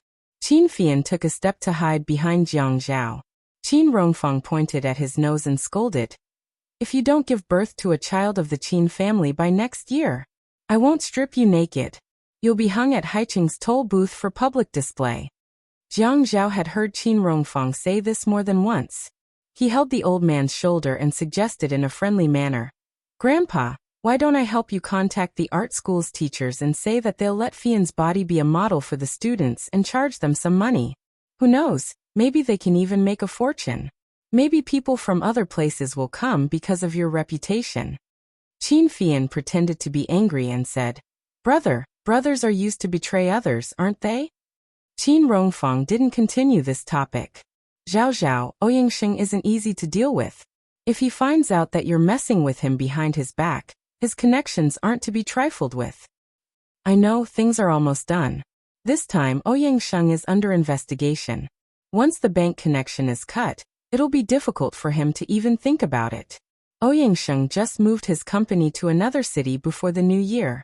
Ouyang Hai has no one who can really help him. Qin Rongfang sighed. Ask that girl from the Yun family to come over often for dinner. I'll ask Qin Zhen to persuade her another day. It'll be easier for women to talk when they're together. Okay. The next day Qingming Festival. Jiang Zhao left the house early. The radio kept talking about Qingming Festival. She was thinking about what gift to buy for Yi Er that night. However, just as Yi Er picked up her bag and was about to leave, the doorbell rang. She opened the door and felt disgusted. What are you doing here? I'm looking for second brother. What's the matter? I'm pregnant. Yi Er tightened her grip on the handbag, feeling a little breathless. She hurriedly turned around to hide her expression from Ouyang Yan's eyes. She placed her handbag on the counter in the shoe-changing area, opened it, and took out her makeup bag. She stood up straight and looked at the small mirror in her hand to reapply her eyebrows and lips. However, when she saw that her face in the mirror had gained some color, she thought about the credit card that belonged to Jiang Zhao on the cash register yesterday. She bit down on her heart, but she quickly calmed down on the surface. She casually took out her phone and dialed a number. She said gently, "Hello, hubby. Your mistress is waiting for you at home. Do you want to book a couple's private room? It's so hard to book a table today." When Jiang Zhao received the call and heard Yi Er call him hubby, he was stunned and smiled like a happy child in front of Lu Cheng, who was still reporting work. However, what she said next made his expression turn colder and colder. He propped up his chin at Lu Cheng and gestured for him to leave. The woman's voice on the phone was still smiling like a spring breeze, but he could hear the stiffness in her voice.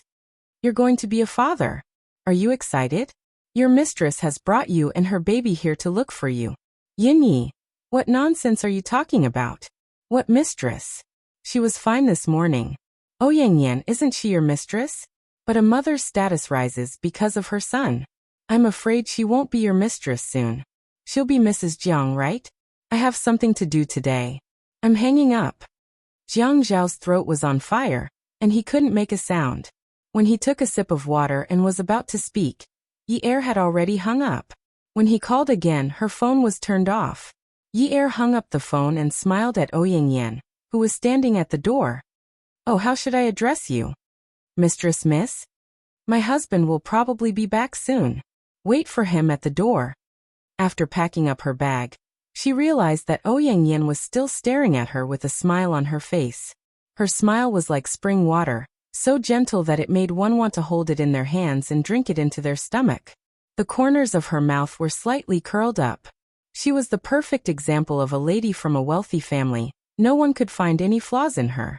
This green tea B*TCH had always been a B*TCH like a jasmine flower.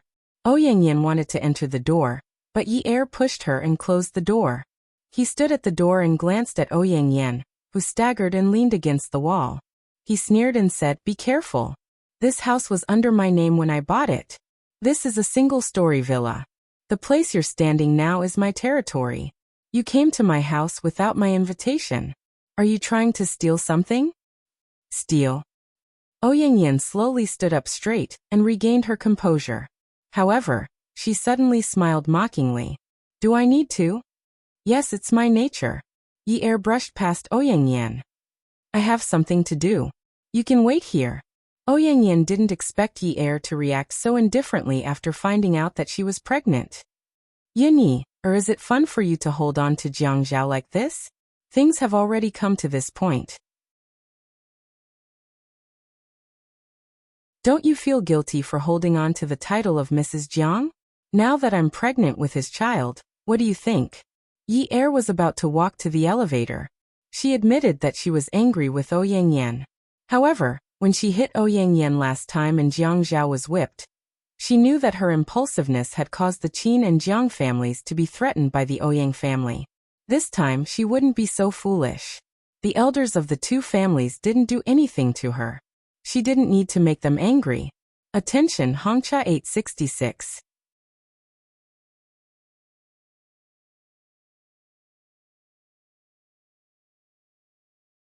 Chapter 648. Even so, there was a limit to her patience. She turned around and glanced at Ouyang Yan's abdomen. Then she looked at her face and sneered. "What am I afraid of? I'm not pregnant. If I really get divorced, I'll still marry a good man. What about you? Are you so sure that I'll get divorced? Actually, I'm thinking right now. I won't get divorced even if I die. I'll let you bear a big belly until you give birth. As a single mother, what's so great about being able to give birth? Any woman can give birth as long as her body functions are normal. Can you give birth to a rare egg?" Yi Er stared at Ouyang Yan's belly again and sneered. "But I see that you really can only give birth to eggs when you're with a human." Ouyang Yan held her head. Too many things had happened at home recently, and she had been dealing with them all the time. Now that Yi Er had scolded her inhumane, she was annoyed and angry. "You can't even give birth to an egg." Yi Er saw that Ouyang Yan was a little angry. This woman changed so quickly. In the past, when they stood together, she really couldn't see any changes in Ouyang mood. Now that she was angry, it was so obvious. Why did she feel so happy to see this woman angry? Haha, it's not that I can't give birth to a child. I'm different from you. I'm too young and don't want to give birth at all.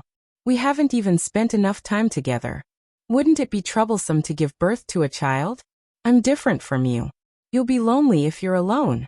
You're not like me. I have a husband to eat with, chat with, sleep with, and travel with my husband every day. If you don't give birth to an egg and come out to play, I'm afraid you'll go crazy and jump off a building. Yi didn't continue talking to Ouyang. She was just showing off. This woman was more sophisticated than her. She was no match for Ouyang at all. If she stayed any longer, she would be the one who would be angry. She ignored Ouyang and pressed the elevator button to leave. Ouyang was really angry at Yi's words. Seeing the elevator door close, her watery eyes became as cold as a knife. She gritted her teeth and felt that she had always been too dignified. That was why she was defeated by Yin Yi. Jiang Zhao had loved her before, but she, who had always been cautious, was not as free and easy as Yin Yi. Men liked the new and hated the old.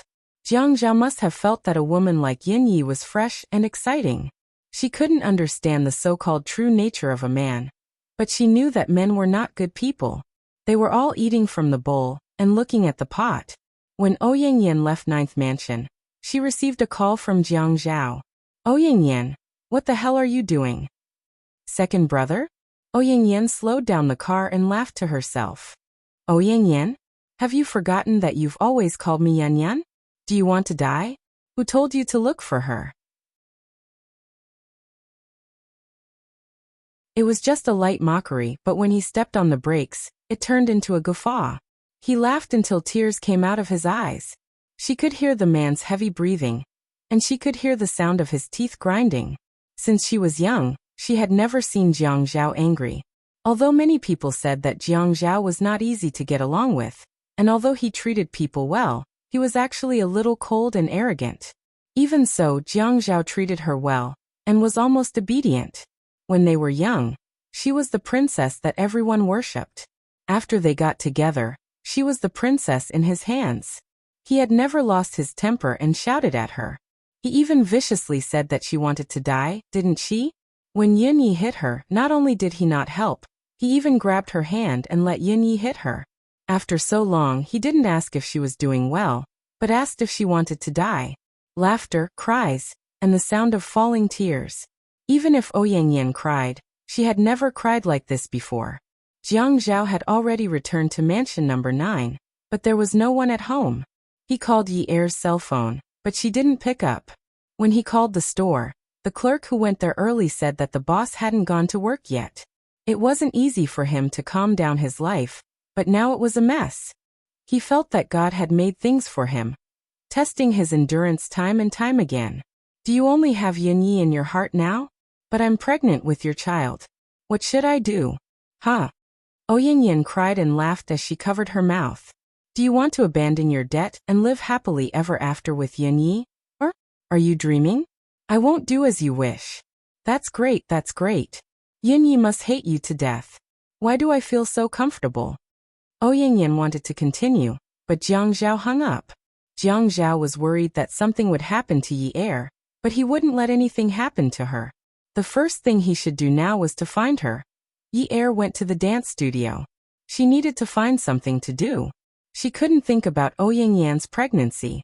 That provocative gaze flashed in front of her, and the dark brown horsewhip lashed out in the air, causing her heart to palpitate with fear, reverberating in her ears. Jiang Zhao worked from Monday to Friday. Occasionally, he would work overtime on weekends. She basically knew his schedule. When he was free, he would accompany her at home. The two of them would also go to the movies.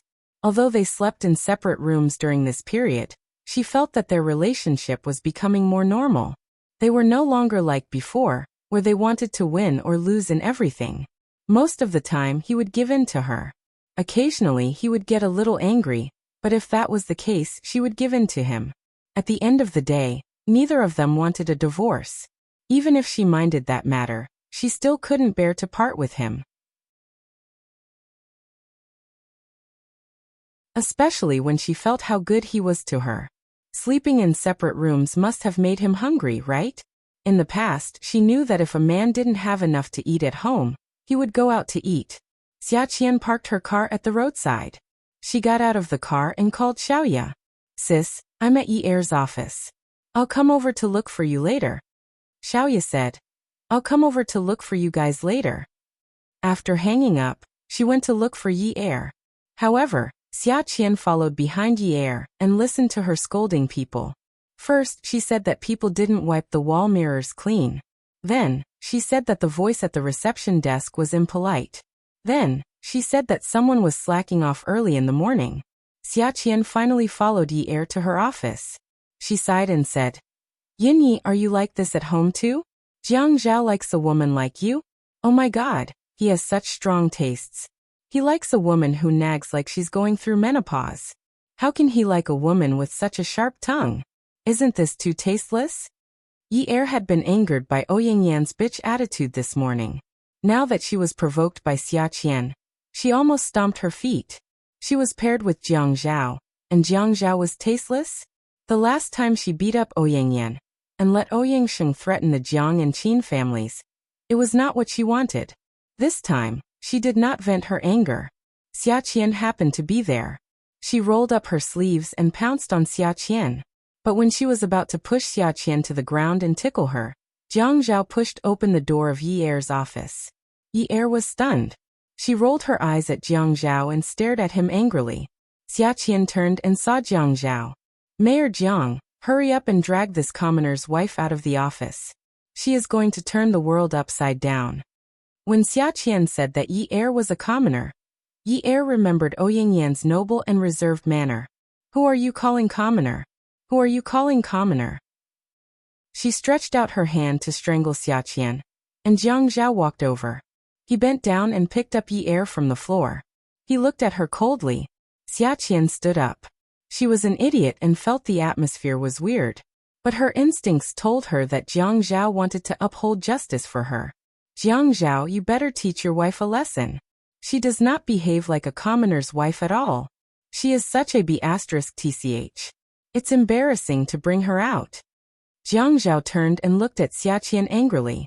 Xia Qian, seems like you are not comfortable with your internship at the TV station? Xia Qian finally realized that they were husband and wife. Her job was arranged by Jiang Zhao, and it was easy for her to get into the city television station. Many low-ranking officials in their families could not even get the chance to be an intern. Who knows how many red packets they would have to bribe them? However, she did not spend a single cent. She was a person who did not forget to dig the well. When she saw Jiang Zhao, he was her benefactor. She could not treat him as casually as she treated Yi Er. Hence, she immediately laughed and scratched her head. Haha, it's very comfortable, very comfortable. I am here today to tell Yi Er that I will be doing an interview at the city's swimming pool in a few days. You all can look for the news tomorrow. Xia Qian felt that she must show her face during this interview. She suddenly felt that she was going to be a celebrity. This feeling was too good. Yi Er shouted at Xia Qian. Lousy host. Who wants to see you? Xia Qian jumped back and raised her hand to stop him. Fine, fine, fine. I will leave first. You can come and see me again when I become an unbreakable host. I feel that your yin and yang are out of balance and you have a bad temper. I suggest you go to a doctor to recuperate. I have been following a program recently. The TV station is doing a health program that focuses on how to maintain one's health and recuperate. I suggest you take a look. Xia Qian, if you continue to stay here, I am afraid you won't be able to escape the interview at the swimming pool. Many people are trying to squeeze into that internship. Jiang Zhao had just finished speaking when Xia Qian's voice reached the corridor. I am leaving. I wish you all a blissful marriage. When Xia Qian arrived at Xiaoya's workplace, she sighed and told her about what had happened at Yi Er's place. Sis, Yi Er is so unrighteous. She actually wanted to fight with me. She is such a shrew. There was a stage in front of Xiaoya. The stage was wrapped in a wedding gown. The white gauze flowed on the ground, leaving a happy trail behind it. Xiaoya's hand was under her chin, covering the area below her nose. Her eyes were clear and bright as she stared at her work. It was as if there was a living person standing in front of her. She saw the beautiful smile on the bride's face. Although the bride had beautiful shoulder blades, her neck was a little short. The bride was also a little conservative. If the gown was changed to a V-neck, would the bride be able to accept it? There were accessories and lace on the work table. She picked up 2 pieces of luxurious hand-knitted lace and imagined how the wedding gown would look like after the change. She placed the lace on the shoulder straps and pulled it down to the cleavage at the chest. Then she picked up the sketchbook and pencil on the work table. She erased the top half of the wedding gown with an eraser and sketched seriously. The lace sleeves were slightly blistered and stretched all the way to the chest. The V-neck looked deep, but the faintly discernible lace was able to block the glow that everyone coveted. The lace on the sleeves was changed again. The density of the silk flowers was higher than the lace on the chest. The texture was soft. The bride's shoulders were too thin, and the bones on her shoulders were too protruding. The lace sleeves just wrapped around the bones. Add. Songshu 566.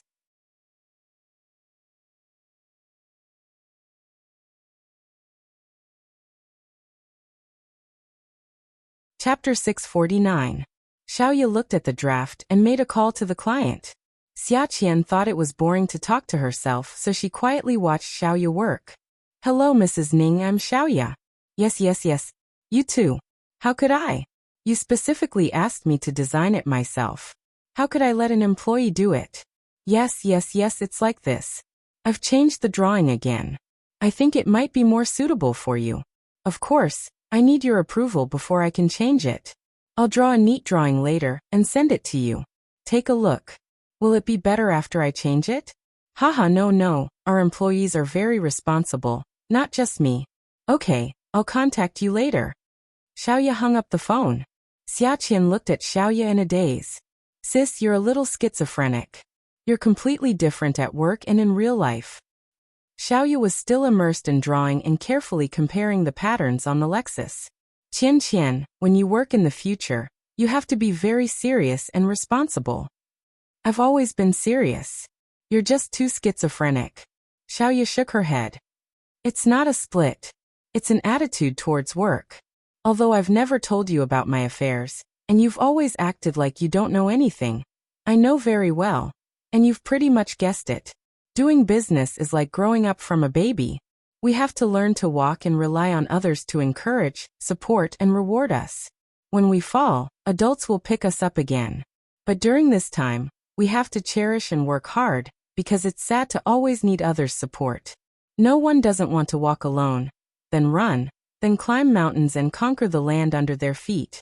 Do you understand what I'm saying? Xiaqian scratched her head. I understand. It means that we can't let adults feed us. We have to learn to eat by ourselves. Sis, I think brother-in-law is very handsome. How could she not see that the man she met last time? Her sister's affairs were at the peak of her career. She rarely saw this man around her. Her sister didn't deliberately hide it. She just used it to remind her not to tell the elders at home. What if I tell you that he's not your future brother-in-law? You can find anyone to be your brother-in-law, as long as that person treats you well. Hasso, you should be able to tell that Jiang Zhao actually treats Yi Er very well. For a man to allow his woman to act like a shrew in front of outsiders, it means that he loves her. You shouldn't reprimand Yi Er's character. Instead, you should envy her for finding a good husband. In the future, you should also find a man who loves you. When the time comes, I'll make you the most beautiful wedding dress, and make you the most beautiful bride. Sis, what are you talking about? I don't want to get married. Why do I feel like something's wrong with you today? Something so interesting happened in Yi Er, but you don't seem to be in the mood at all. Are you hiding something from me? Xiaoya looked up. Ha! She looked at Xiaqian, who was sitting at her workbench and looking at her seriously. I always look like this when I'm working. Why did she reveal her emotions so easily now? Oh yes, I feel that Yi Er must have something on her mind today. I'm afraid she might have gotten into a fight with Jiang Zhao. Let's go over and take a look later. Yi Er is about to hit someone. If they really get into a fight, it won't be nice. Jiang Zhao is the mayor after all, and Yi Er is not rational now. As her friends, we can't let her do whatever she wants. Furthermore, she is very prideful now and I'm afraid she can't stand it anymore. Xiaoya threw her pen aside and changed into her high heels. She took her coat from the coat rack. Let's go over now. I don't want anything to happen. Xiaoya and Xiaqian had just arrived at Yi Er's store when they bumped into Ouyangyan, who had just parked her car. Xiaoya greeted her in a friendly manner. Miss, why are you here today? Ouyangyan saw Xiaoya. She knew her. Qiu Xiaoya. She has a lot of clothes in her house that were made in YA. But when she remembered that Xiaoya was Yi Er's friend, she gave her a cold smile and walked up the stairs. Xiaoya was slightly embarrassed. However, she was a businesswoman and had seen all kinds of rich madams, rich young ladies, and official madams. She had experienced all kinds of tempers, and this was not the first time she had seen such a cold face. She quickly hid her embarrassment and took Xiaqian's arm to follow her up the stairs. Xiaqian mumbled softly. She's so arrogant. So what if she is beautiful? She might not be able to get married for the rest of her life. Xiaoya patted Yi Er's arm. Don't be so narrow-minded. Don't be so petty, okay? Think about it. When you become a host in the future, you will meet all kinds of weird people. You can't possibly criticize all of them, right? Okay. Take a step back. I understand. Yi Er's store was a small space on the first floor. One had to press the elevator or walk up the stairs to the second floor. Once the elevator opened on the second floor, one would be at the front desk. Ouyangyan went to the front desk on the second floor. Yi Er was here yesterday, but he was not today. The dance studio was not small. It took up more than 1,000 square meters of space and was divided into many classrooms. The decoration was also more upscale than other dance studios in Haicheng. Nowadays, people who hired private tutors at home would come here to learn. It was said that they had hired a few famous dancers as their teaching assistants. It was impossible to hire them from outside. There was a class every half a month, and it was quite a gimmick. She could hear the sound of the teacher teaching the dance steps or practicing the basics. Ouyangyan asked the staff about Yi Er's whereabouts. Almost no one could resist Ouyangyan's pure-as-water smile and her polite and noble demeanor. Although her face was beautiful, it didn't make any women feel threatened. Yi Er just stared at Jiang Zhao without saying a word. His eyes were about to pop out of their sockets. He did not even dare to blink. If he did, he would burst into tears. Jiang Zhao rubbed his chin. Yin Yi, it's been so long. You still don't believe me? I haven't contacted her since. Just now, I couldn't get through to your phone, so I called her. Yi Er sneered at this moment. Jiang Zhao, who are you lying to? You even gave her your credit card. Does Ouyangyan lack money? Calculating the expiration date of the credit card, that card was applied for in the past 2 months. You say you haven't contacted her? If you haven't contacted her, then why did you come to me with the card you gave her to show off? When did I give her a card? Jiang Zhao was also furious. These words were clearly shouted out with bulging veins. This was simply an attempt to pin a crime on him. He should have swallowed the humiliation in the past. Regardless of whether he had the other party's Dao or not, the matter was there. If he didn't make things clear then, he wouldn't be able to make things clear in the future. He could not do anything about it. But Yi Er said that he gave his credit card to Ouyangyan. This was simply ridiculous. With his current relationship with the family Ouyang, it was impossible for him to apply for Ouyangyan's own card, let alone apply for Ouyangyan's own card. Yin Yi, you've learned how to slander people for no reason, haven't you? Yi Er grabbed the newly drafted package form on the table and smashed it on the ground. Am I slandering you? The card that Ouyangyan used in front of me yesterday was your card. You are Jiang Zhao's card. You said that you wanted to lead a good life, Jiang Zhao. You were the one who said that you wanted to lead a good life and lead a new life. Ouyangyan is pregnant now. Yi Er stomped hard on the form on the ground. She finally blinked, and with this blinking, she lost all her strength. What does her pregnancy have to do with me? Jiang Zhao grabbed Yi Er, who was venting, and held her in place. Tell me, What does her pregnancy have to do with me? What does it have to do with me? Jiang Zhao was about to go crazy because of this matter. He hadn't had a moment of peace in the past few months. When he thought about ruining the family Ouyang, he finally felt that he could vent his anger. Now that this matter had suddenly come knocking on his door, he also wanted to smash things. He also wanted to vent his anger with all his might. TMD. What did Ouyang Yan's pregnancy have to do with him? If it has nothing to do with you, then why did she go to 9th Mansion? Huh. She said that the child she's pregnant with is yours. It's yours. It's yours. Ye Er really went all out this time. She pulled open Jiang Zhao's suit and unbuttoned the top 2 buttons on his shirt. Then she bit down on his shoulder, whimpering as she bit. It was already painful to break the skin.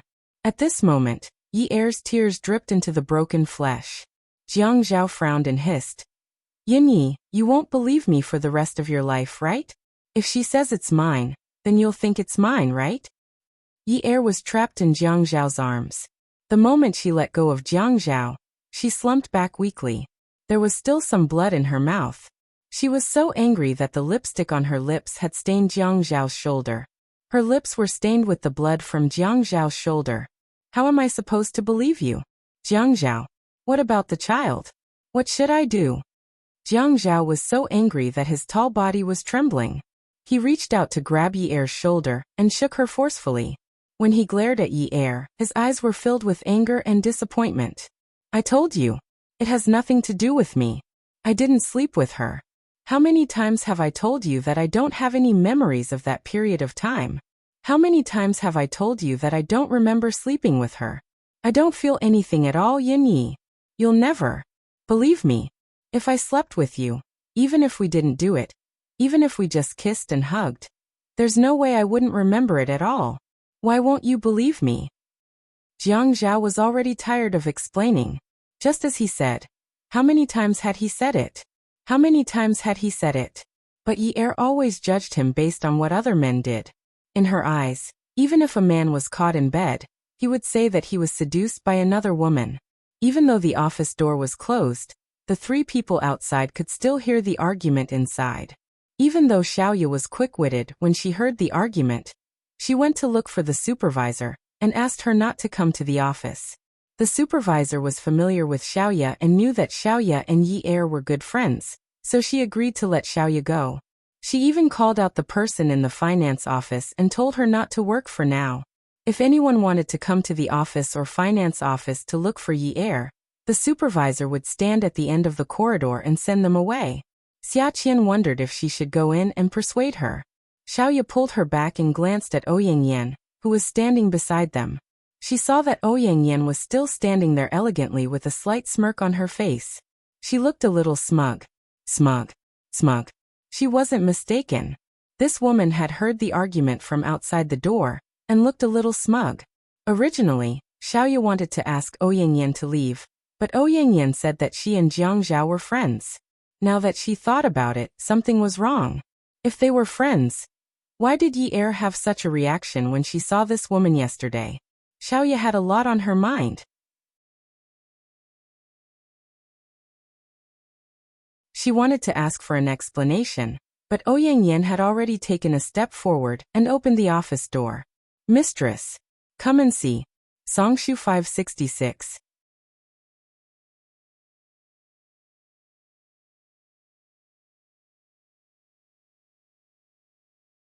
Chapter 650. A word suddenly popped up in Xiaoya's mind. She pulled Xia Qian and followed in. If this woman was really the person she was thinking of, she couldn't let this woman bully Yi. Jiang Zhao and Ye Er were stunned. Ouyang Yan smiled faintly. Xiaoya and Xia Qian followed closely behind Ouyang Yan. Xiaoya was a little shrewd, but Xia Qian was a little confused. Brother Er, you can't be so irresponsible with your words. What do you mean the child isn't yours? I've never slept with another man. Heh, are you trying to deny it? The child is real. You can't deny it even if you want to. So, you're going to be a father. Are you happy? Ouyang Yan was just like that. Her face was still dewy. With a face like hers, No one could tell that the words she said could provoke Yi Er to death. Yi Er finally understood why so many people had high blood pressure and heart disease. Some people got it from eating too much, while others got it from anger. But when his blood pressure rose, Yi Er felt a gust of cold air. He turned around and saw Jiang Zhao. He realized that this man was now surrounded by 1,000-year-old ice. It was so cold that his blood was about to freeze. He wasn't looking at him, but at Ouyangyan. Xiaoya grabbed Ouyangyan's clothes. Ouyangyan stumbled and turned around. She was so frightened that her face turned pale. Her dignified demeanor suddenly disappeared. She said angrily, "What are you doing?" "What am I doing? I'm going to teach you a lesson."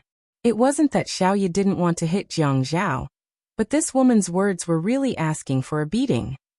"Qian Qian, catch her." Xia Qian reacted and hugged Ouyangyan. Xiaoya took a step back, closed the door and walked back. She raised her hand and slapped Ouyangyan hard across the face. Yi Er knew that he had implicated the family by hitting Ouyangyan last time. He quickly shouted, "Sister Xiaoya, don't hit her. She'll cause trouble." "How dare you hit me?" Ouyangyan wanted to retaliate, but Xia Qian grabbed his arms and pulled him into her embrace. He wanted to extend his leg, but Xiaoya took a step back. Xiaoya did not listen to Yi Er, but Ouyangyan pulled back his leg and slapped her again. "Go away. Go and say it. Saying that I, Xiaoya Qiu, hit you. I want to see what kind of trouble I can cause. I hit a shameless third party. Let's see what kind of trouble I can cause." When she was about to give another slap, her hand was grabbed by a strong hand. Xiaoya looked at Jiang Zhao in disbelief. Jiang Zhao still had a cold expression on his face. He had always had an arrogant attitude. At this moment, the cold air around him made people tremble. "Jiang Zhao, you're still helping her at a time like this." Xiaoya was really angry and hateful. Xia Qian was quite tired from carrying Ouyangyan. She panted and said, "Jiang Zhao, you heartless person. What's wrong with Yi Er?" Yi Er stood rooted to the ground. When she hit Ouyangyan the last time, he did not stop her. This time, when Xiaoya hit Ouyangyan, he stopped her. Was it because Ouyangyan was pregnant? She did not know when she would start to not feel heartache when facing this man. He had just said that it had nothing to do with him. The moment he turned around, he went to help that woman. Yi Er staggered a few steps back. He put his palms on the office table behind him, and barely managed to steady himself. Good. Otherwise, she would not be able to give up. Jiang Zhao pulled Xia Qian's arm away from Ouyangyan. Ouyangyan was very touched. "Second brother, I knew it. You can't bear to see me get hurt." As soon as she finished speaking, she was about to throw herself into Jiang Zhao's arms. However, Jiang Zhao grabbed Ouyangyan's shoulders with both hands. A man's steps, especially those of a man as tall as Jiang Zhao, were fast and heavy. In just a few steps, he pinned Ouyangyan against the wall. Yi Er, Xiaoya, and Xia Qian were all stunned. At this moment, Jiang Zhao's voice and tone were not as agitated and emotional as when he was arguing with Yi Er earlier. He was so cold that it was almost emotionless. He was originally a handsome man. When he looked at her with disdain, when he was arrogant, when he was emotionless, he truly had the aura of a king. "Ouyangyan, didn't I ask you if you wanted to die?" "Ouyangyan, I've never hit a woman." The corners of Jiang Zhao's mouth curled up slightly. Usually, Qin Fian's smile was the most enchanting, but at this moment, Jiang Zhao's bone-chilling aura suddenly blossomed into an evil smile. It was so enchanting that it made people suffocate. Ouyangyan was absent-minded for a moment. "Ouyangyan, I've never hit a woman. You said that you're pregnant with my child." "Good, very good." The smile at the corners of Jiang Zhao's mouth slowly faded. His voice was almost cold as he murmured, "I want to see if it's my child. I've said before that I've never hit a woman. I'm not hitting a woman. I just want to see if it's my child." Yi Er looked at Jiang Zhao's expression and felt her heart tremble. She didn't know what Jiang Zhao wanted to do, but she felt that Jiang Zhao wanted to kill someone, and was about to go over. Jiang Zhao bent his long leg and slammed it forcefully into Ouyangyan's abdomen. Other than Ouyangyan's painful screams, no one in the room could be heard. Yi Er suddenly covered her mouth. Her eyes widened in shock, and she didn't even dare to scream. Xia Qian was so frightened that she burrowed into Xiaoya's arms to hide. Jiang Zhao's eyes were almost bloodshot, but he was like a calm madman. He looked at Ouyangyan, whose face had already turned pale, and said fiercely, "When the baby comes out later, I'll take it for a DNA test. If it's mine, Jiang Zhao, you can use it as evidence and sue me for raping you. You can even send me to prison."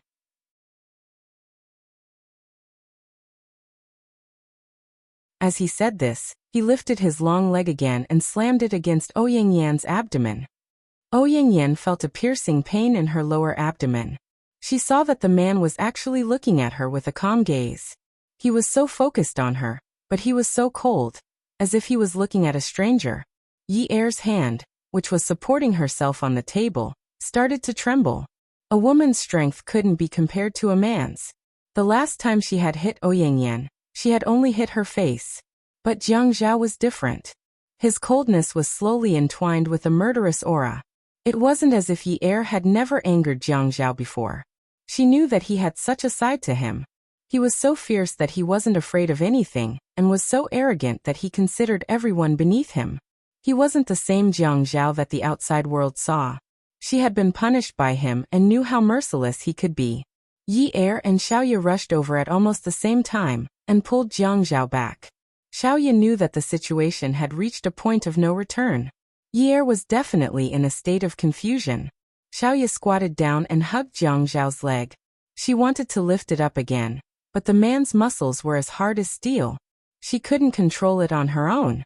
She turned her head and shouted at Xia Qian, who was already scared out of her wits. "Xia Qian, what are you doing? Come and help." Xia Qian panicked, but she had to listen to Xiaoya. She ran over and imitated Xiaoya. She squatted down and stood behind Jiang Zhao. She hugged his leg. Yi Er stood on the other side of Jiang Zhao. She was originally holding on to his arm, but now she wrapped her arm around his neck. "Azhao, Azhao." She tried to use the name that would soften his heart the most to wake him up. "Azhao, don't do this. Don't do this. Someone will die. Don't do this." At this moment, Jiang Zhao was like an out-of-control beast in Yi Er's eyes. He wouldn't listen to any advice. He was a beast that wanted to achieve his own goals.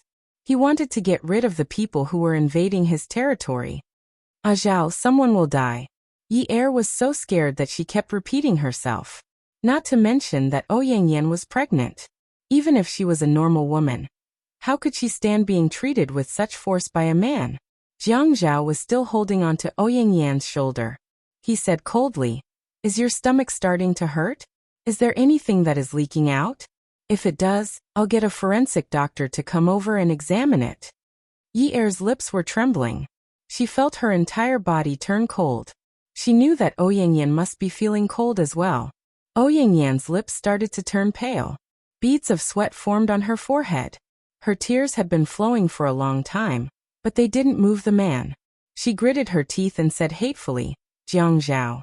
You beast." Jiang Zhao's gaze was cold. "Yes, I'm a beast. Is there anything leaking out?" As he spoke, his legs started to struggle again. Xiaoya and Xia Qian were girls after all. Even though they were using all their strength, they still felt that fighting against this man was simply courting death. Xiaoya and Xia Qian wrapped their arms around Jiang Zhao's leg. They used one hand to hold onto their other wrist tightly. Their wrists were red and painful from the pulling. Xiaoya looked up. "Yi Er, hurry up and call an ambulance. There's the smell of blood. Hurry." After Yi Er came back to her senses, she suddenly let go of Jiang Zhao. She staggered to the desk and started to dial 120. Jiang Zhao smiled. "Very good, it's leaking out." He loosened his grip on Ouyangyan's shoulder. His shoulders drooped weakly. It was as if he had used up all his strength just now. At this moment, he couldn't muster up any strength. Xiaoya realized that something was amiss. She immediately stood up and called out to Xia Qian. "Qian Qian, don't stand behind him. Be careful not to crush you." Jiang Zhao rubbed his forehead, his shoulders drooped, and his eyes wandered around. When he saw the sofa, he walked over weakly and sat down. He leaned back, raised his head, and said softly, "Very good. Get someone to appraise it." Xia Qian was so frightened by Jiang Zhao that she didn't say a word. It was as if she had lost the ability to speak. Even though Xiaoya had been through a lot, she turned around to support Ouyang Yan. Let me help you over to the sofa. The ambulance will be here soon. Ouyang Yan clutched his stomach and stared at Xiaoya with hatred. You will all suffer retribution. Xiaoya didn't argue. Yes, you're right. We will all suffer retribution. Don't get agitated. Jiang Zhao sat on the sofa without saying a word. He just leaned back with his head tilted up and his eyes closed. He seemed to be resting and ignored everyone. Yi Er didn't dare to leave. Xiaoya and Xia Qian took Ouyang Yan to the hospital. Ouyang Yan had a dilation and was transferred to the ward. Xiaoya gave the doctor a red packet and took the embryo sac. She also bribed the doctor to keep it and get the DNA report done. Xia Qian didn't understand. Sis, if this embryo sac has nothing to do with Jiang Zhao, then if this woman sues Jiang Zhao, will Jiang Zhao's responsibility be lighter? In Xia Qian's eyes, this was a legal society. Jiang Zhao's actions were already considered intentional harm. He used violence to cause a pregnant woman to miscarry. This was no longer a simple dispute as simple as a slap to the face. Xiaoya thought about the people coming and going, the women going in and out of the surgeries, and she felt a little emotional. Women did not know how to protect themselves. It was the biggest mistake to have a child with a man who did not love them.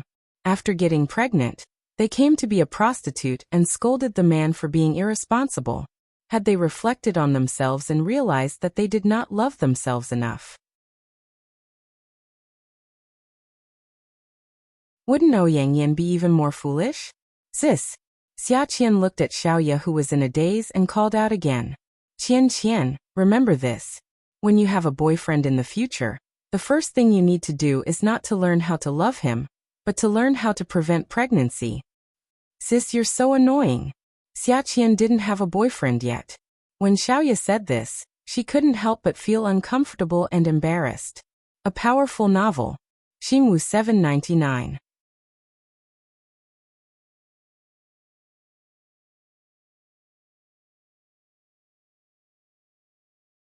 Chapter 651. Xiaoya held Xia Qian's hand. Her own hand was not as warm as Xia Qian's and was very cold. She patted her sister's hand and said with some concern, Qian, I'm not joking. There are too many uncertainties in this society. If you meet a man you like and sleep with him, even if you change boyfriends every year, break up, fall in love, sleep with him again, break up with him again, it's not that you don't love yourself. But if you're so stupid that you don't know how to use contraceptives and frequently enter the operating room, then you really don't love yourself. The simplest thing in human society is to make babies. When a man and a woman get together, it's an instinct to reproduce. It's a dream for a woman to use a child to tie a man down. Having children isn't a big deal. Do you understand? Xia Qian knew that Xiaoya was serious and also knew that she was doing it for her own good. She nodded obediently and said, Sis, what's the point of keeping the embryo sac? Xiaoya said, I'm worried that if the embryo sac goes missing, Jiang Zhao will be bitten by the Ouyang Yan. If that happens, Yi Er will be in big trouble. This Ouyang Yan is really something. She's not Jiang Zhao's child, and yet she dares to anger Yi Er so righteously. She's obviously trying to anger Yi Er to death. Why would Jiang Zhao touch her? Jiang Zhao is a good person. He definitely wouldn't do anything to hurt Yi Er. Xia Qian couldn't help but feel indignant. Are you so sure that Jiang Zhao didn't touch the Ouyang Yan? Xiaoya smiled faintly. Then aren't you killing Jiang Zhao by keeping the embryo sac? If Jiang Zhao touched the Ouyang Yan, would he still be like that? Xia Qian got angrier as she spoke. Even a vicious tiger won't eat its cubs. Xiaoya patted Xia Qian's back. That's why I told you that women need to know how to use contraceptives. Can't you see it today? Xia Qian was confused. See what? Let's not talk about whether what Jiang Zhao said outside the door to defend himself was true. The Ouyang Yan's appearance and encounter proves one thing. What's the outcome? Xiaoya took a deep breath. It proves that even if the child in Ouyang Yan's belly is Jiang Zhao's, Jiang Zhao won't want it. Xia Qian was still wondering why the child was Jiang Zhao's. Xiaoya smiled and said, There are many ways to test for DNA. You're in the media industry, so you're familiar with many fields. Even if the child hasn't been born, we can still draw the amniotic fluid. There's no need for an abortion at all. But Jiang Zhao's decisiveness is not just to vent his anger, but because he wants to. At this point, Xiaoya paused and took a deep, trembling breath. Cut the weeds and dig up the roots. Xia Qian covered her mouth and exclaimed, "Oh my God!" But sister, Jiang Zhao said that if the child is his, we will ask Ouyingyan to sue him. What should we do? It means that even if Jiang Zhao goes to jail, he won't be with Ouyingyan over a child. Do you understand? Xia Qian was extremely anxious. I'm not talking about that. I'm talking about what should we do if Ouyingyan sues him. That's why I bribed the doctor to change the test results if necessary. Sister, how could you do such a thing? Don't worry, I'm 98% sure that the child isn't Jiang Zhao's. But Jiang Zhao is being too cruel by doing this for the sake of that 2% uncertainty. Xiaoya looked at the wall opposite her. Xia Qian, don't ever provoke a man like Jiang Zhao in the future. He's too cruel and vicious. Xia Qian seemed to understand some of it and tried to comprehend it for a while. When she couldn't understand, she looked at Xiaoya quietly. The two of them sat in a row outside the corridor filled with strong antiseptic. Xia Qian felt that Xiaoya was very sad today. The two of them snuggled together and sat on a stool outside Ouyingyan's ward. A series of hurried footsteps could be heard. The two of them turned their heads to take a look. There was no one in High City that they didn't know. Ouyingsheng was being supported by someone as he hurriedly walked in their direction. Yi Er accompanied Jiang Zhao, who was so quiet that he didn't say a word. She was afraid. Zhao. She called him many times, but he didn't respond. After a while, his thin lips finally parted and he said, "I'm so tired." Then he sighed again. "I'm so tired." The man's sitting posture didn't change.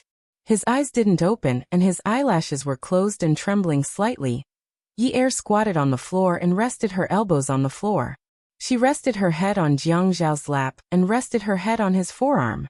Hearing Jiang Zhao say that he was tired, her heart felt like it was being twisted. She really wanted him to speak so that he wouldn't suffocate. However, the few words that came out of his mouth were like a blunt knife. It was so painful that she couldn't feel good. When he said that he was tired, there was a sense of desolation and helplessness in his voice, as if he was an old man past his prime. When he said that he was tired, there was a sense of weariness in his voice, as if he was a depressed youth. He had never shown this side of himself in front of her before. In front of her, he had always been a man who could hold up a home and support both heaven and earth.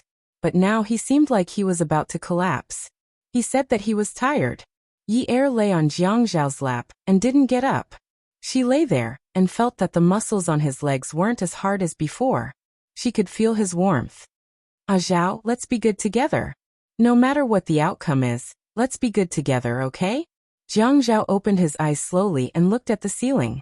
He reached out and stroked the head on his lap. Now that she was working, she would always tidy up her hair properly and tie it into a small bun on the top of her head. When she wore a black dance training outfit and stretched her body to practice her basic skills, she looked very good. His voice was still the same. It sounded lonely, desolate, powerless, weary, but it also sounded like he was confiding in her. He spoke slowly and paused occasionally. "Yinyi, you're right. After just now, I realized that I wasn't 100% sure either. I know that I was drugged that day, but I also know that there are not only knockout drugs in this world, there are also hallucinogens and many other strange things. Just like many young people who are high and do many irreversible things after being drugged, they can't remember it the next day. I'm not sure what kind of drug I was drugged with. I only know that I don't have any memory. I know that I can't touch her. My heart is filled with you. How can I touch her when I'm sober? I'm not a man who pounces on women whenever he sees one. But she's a prosecutor. Even if she's lying, her gaze is so firm that no one can see through her. She's so confident. Yinyi, I'm not sure. I'm really not sure." Yi Er lay on Jiang Zhao's lap, her slender and fair hands clutching onto Jiang Zhao's pants tightly. He said, "My heart is filled with you. How can I touch her when I'm sober? Yin Yi, I don't know what else I can say. I finally found out just now that I'm not sure. Maybe I touched her. Although this possibility is very small, when I think of this, I feel that I've let you down. But even if the child is mine, I won't want it. If she sues me and you want to divorce me, I'd rather go to jail than be with her. Jiang Zhao grabbed Yi Er's hand a little forcefully and fiercely. Yin Yi, if I go to jail, I'll let it go for the rest of my life. But you know that even if I caused her to have a miscarriage today, I can't go to jail for the rest of my life. Even if you divorce me. When he paused here, Jiang Zhao closed his eyes again and let out a long breath. If I come out of jail and find out that you're with another man, I'll kill you and that man. Jiang Zhao closed his eyes and repeated, I'll kill both of you. He tightened his grip on Yi Er's hand. Then he opened his fingers and immediately clenched them again and tightened his grip. People love to say that dripping water could wear a stone. What about love? He didn't know when he started to fall in love with her, and he didn't know when she started to fall in love with him. He couldn't tell the time or the place. He only knew that one day, he wanted to have her and only he could have her. No one else could covet her. He even asked her not to look at anyone else. Even if she smiled when she talked about someone else, it would affect his emotions. He only needed to imagine why that person made her smile, and he would feel sour and jealous. It wasn't that he hadn't loved before. At his age, he should have seen through it all. He had always felt that he was a righteous but heartless person. He wouldn't abandon the righteousness that he valued. For example, he could protect the brotherhood between brothers. Even if he knew that he was walking this path because he wanted his family to go further, he was still willing to do so. But when it came to love, he was heartless. If the Ouyangyan said that he was a beast, he would say that he was a beast. To the Ouyangyan he was a beast. But if he didn't do this, he would be a beast to Yi Er. He had no choice but to choose between the two. He almost never thought of choosing. He was afraid of being tortured. But he had never been a man who was afraid of being tortured. But in the past few months, he had suffered enough. Sometimes he would even give up and think about what was wrong with him. For a man like him, he could find any kind of woman. What was so good about Yi Er? He was so thick-skinned to please her. Whatever she wanted to do, he would let her do it. Following a woman's wishes and doing what he liked was his demeanor. Under normal circumstances, he should get something in return. But he didn't get it. He still got her distrust and her unforgiveness. He had done something wrong, and then she confronted him. He couldn't threaten her like before. Your brother, your father, your other people. Then when she heard his threats, she would be like before. She held his arm and said, Master, you're so nice. He had been working hard to build trust. He wanted to break through. He wanted to go back to the time before that night. He only wanted to remember that she said, Jiang Zhao, I love you. He didn't need to remember the rest. He didn't need to remember it. He often thought about it. He had missed it for so long. He could make up for it in the future. Although they were living separately, their relationship was becoming more like that of a brother and sister-in-law. They didn't always try to please each other. Their lives were becoming more and more like a normal life. But the news of the Ouyangyan's pregnancy almost interrupted all of his plans and dreams. Yi Er started to distrust him again. She bit him. Last time, when she caught him, his sister was in bed. She didn't hit him. This time, she bit him and didn't hesitate to make him bleed. He knew that she was desperate. He couldn't imagine how long their marriage could last. Maybe it wouldn't even take 10 days before the world turned upside down. He wasn't stupid. He knew what trouble he was about to cause. Even though the family Ouyang was starting to get tired of dealing with their debts, a starving camel was still bigger than a horse. The Ouyangyan wasn't a girl from an ordinary family. He was the main person responsible for her miscarriage. He was the perpetrator. But he would rather do that. He didn't want to suffer that kind of torment. He didn't have time to waste with the Ouyangyan. He knew how smart she was. He also knew that she was best at psychological warfare.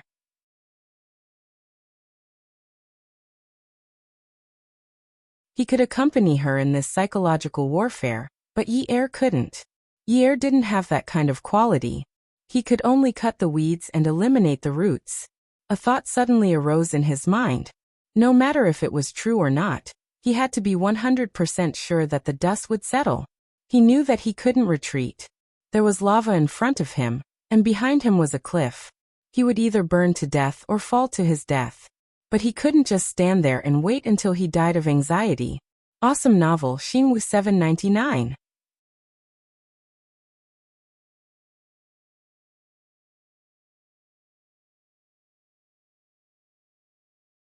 Chapter 652. He knew that he was not a good person. He had never thought of himself as a good person. In this world of power, money, beauty, and lust washed over his soul every day, he was unable to purify himself, and he was unwilling to be purified. If he did not act ruthlessly, in the future, either he or Yi Er would be tortured to death. At this moment, Yi Er was kneeling beside Jiang Zhao. When she heard him speak so viciously, she felt like there were worms gnawing at her heart bit by bit. Starting from the edges, they slowly gnawed at her heart. She wanted to struggle and escape, but her heart was surrounded by worms. Every time she moved, it would itch and hurt even more. Her heart was thumping wildly.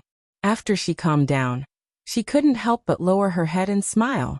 When she raised her head to look at Jiang Zhao again, she reached out and caressed his face. Again and again, she pressed her fingertips against his jaw and massaged it.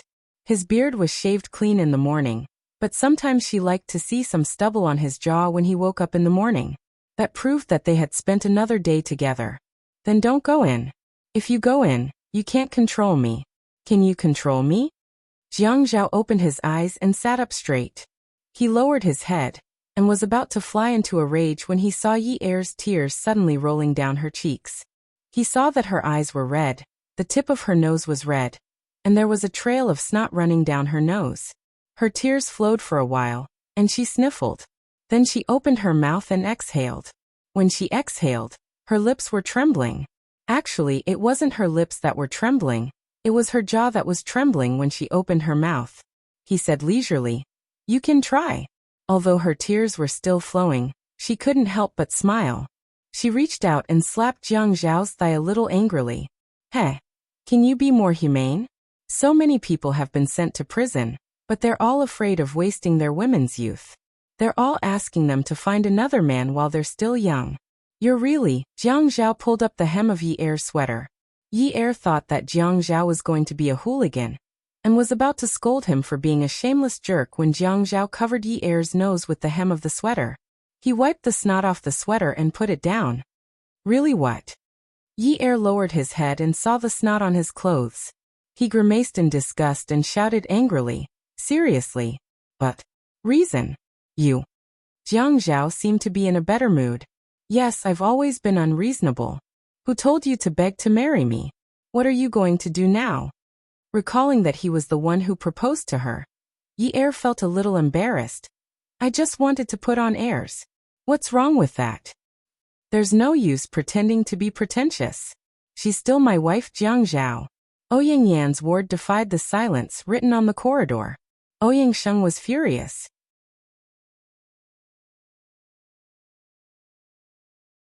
Go, go, go. Go and investigate. Where did the baby come from and how did the miscarriage happen? He only remembered that his granddaughter had called him a while ago and said that she had been admitted to the hospital. After being given anesthetics, she had fallen asleep, and he couldn't get anything out of her. Ouyang Sheng was furious and his voice wasn't soft. Xiaoye and Xiaqian, who were sitting in the corridor, heard him clearly. Ouyang Yan didn't wake up. Ouyang Sheng heard from the nurse that she and Xiaqian had sent Ouyang Yan to the hospital, and insisted on detaining her. Xiaoye wasn't anxious. It was good that at least Ouyang Sheng didn't know that his granddaughter was pregnant. He should let Yi Er know about it, regardless of whether it was worth it or not. Actually, Xiaqian's courage wasn't small, but she wasn't that big either. Although she always made mistakes, she was relatively honest in her studies. She didn't have the bad habits of a child who got into fights, so she felt that it was a big deal that she was detained by Ouyang Sheng. "Sis, what should we do? What are you afraid of? Are you afraid that the old man will eat us up? Losing Xiaqian and Haiqing isn't a big deal, but what about the disappearance of the famous designer, Xiaoye Qiu? Moreover, isn't this a public hospital where people come and go? Would he dare to stab me in the back in front of everyone? Xiaoya casually brushed her hair behind her ear. Sis, why are you so calm? Xiaqian realized that her legs were trembling. That old man didn't look like a good person.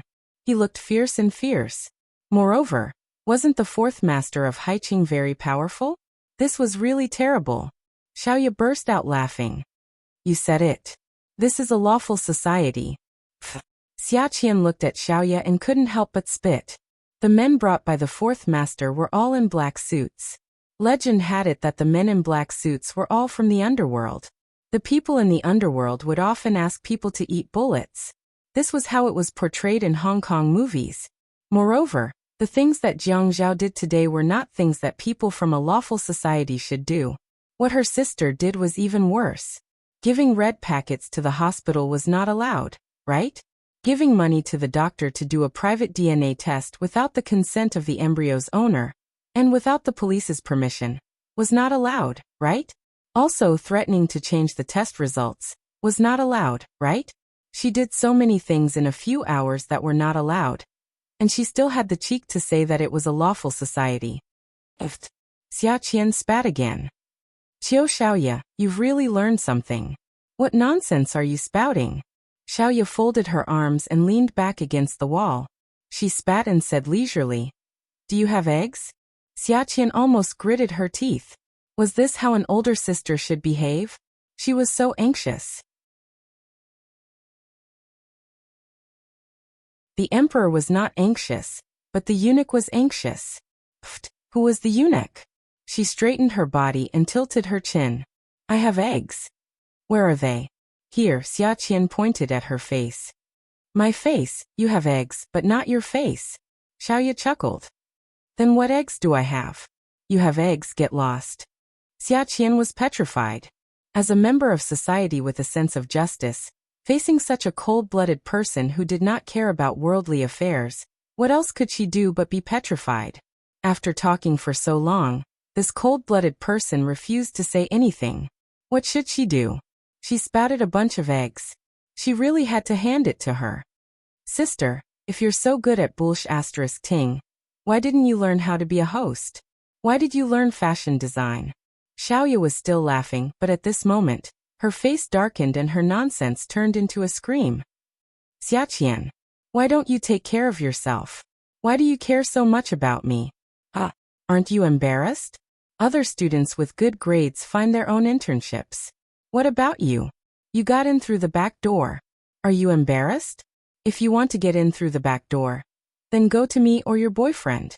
You actually went to your friend's husband to get in through the back door.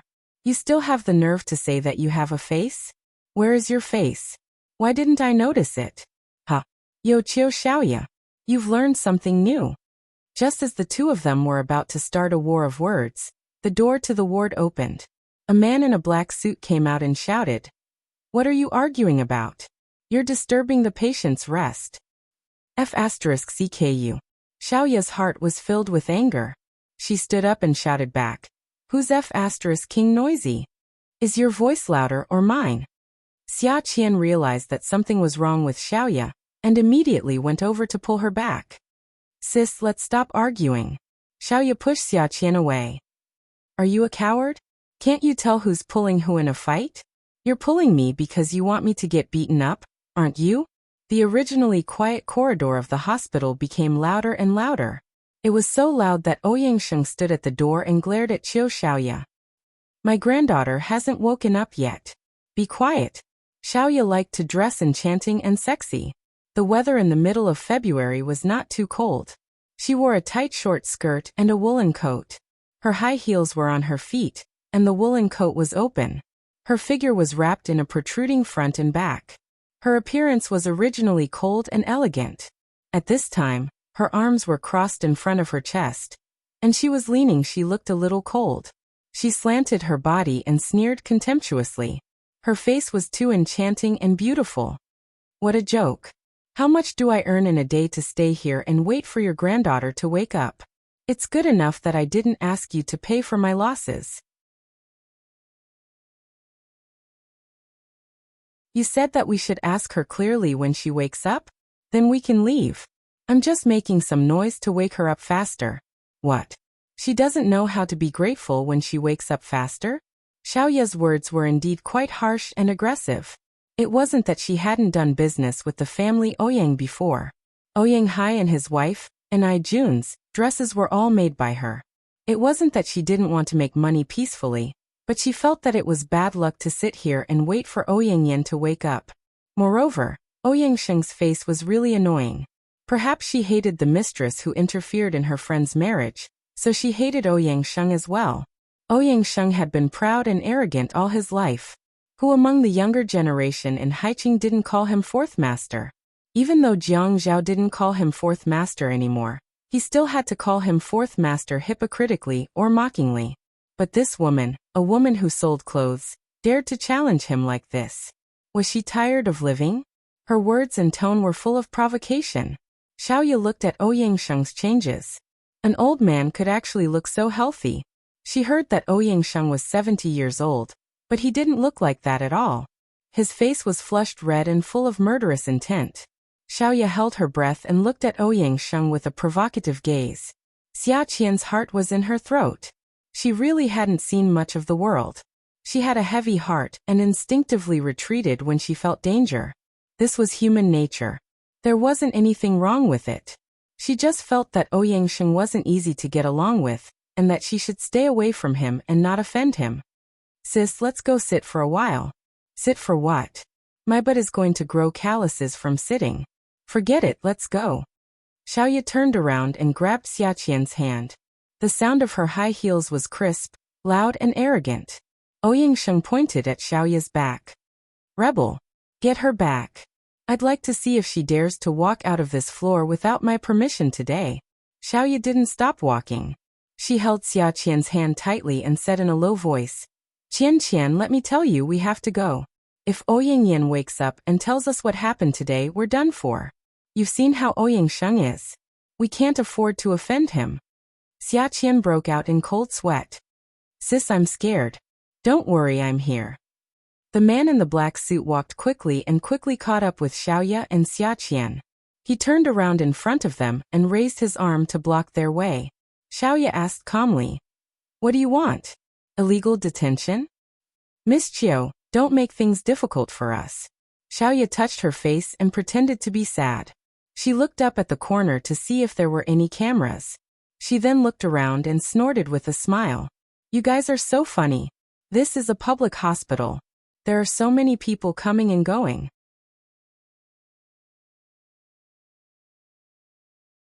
There are so many witnesses, doctors, nurses, and surveillance cameras. Are you going to use force on me in broad daylight? Beauty novel Xingwu 799. You're tuning in to the Li Mei's Wuxia Whispers YouTube channel. We're so grateful for your support, and don't forget to subscribe to join us on this incredible journey through captivating stories. Your generosity through donations truly makes a world of difference, as it's the primary source of revenue that allows me to expand and enhance this channel for you.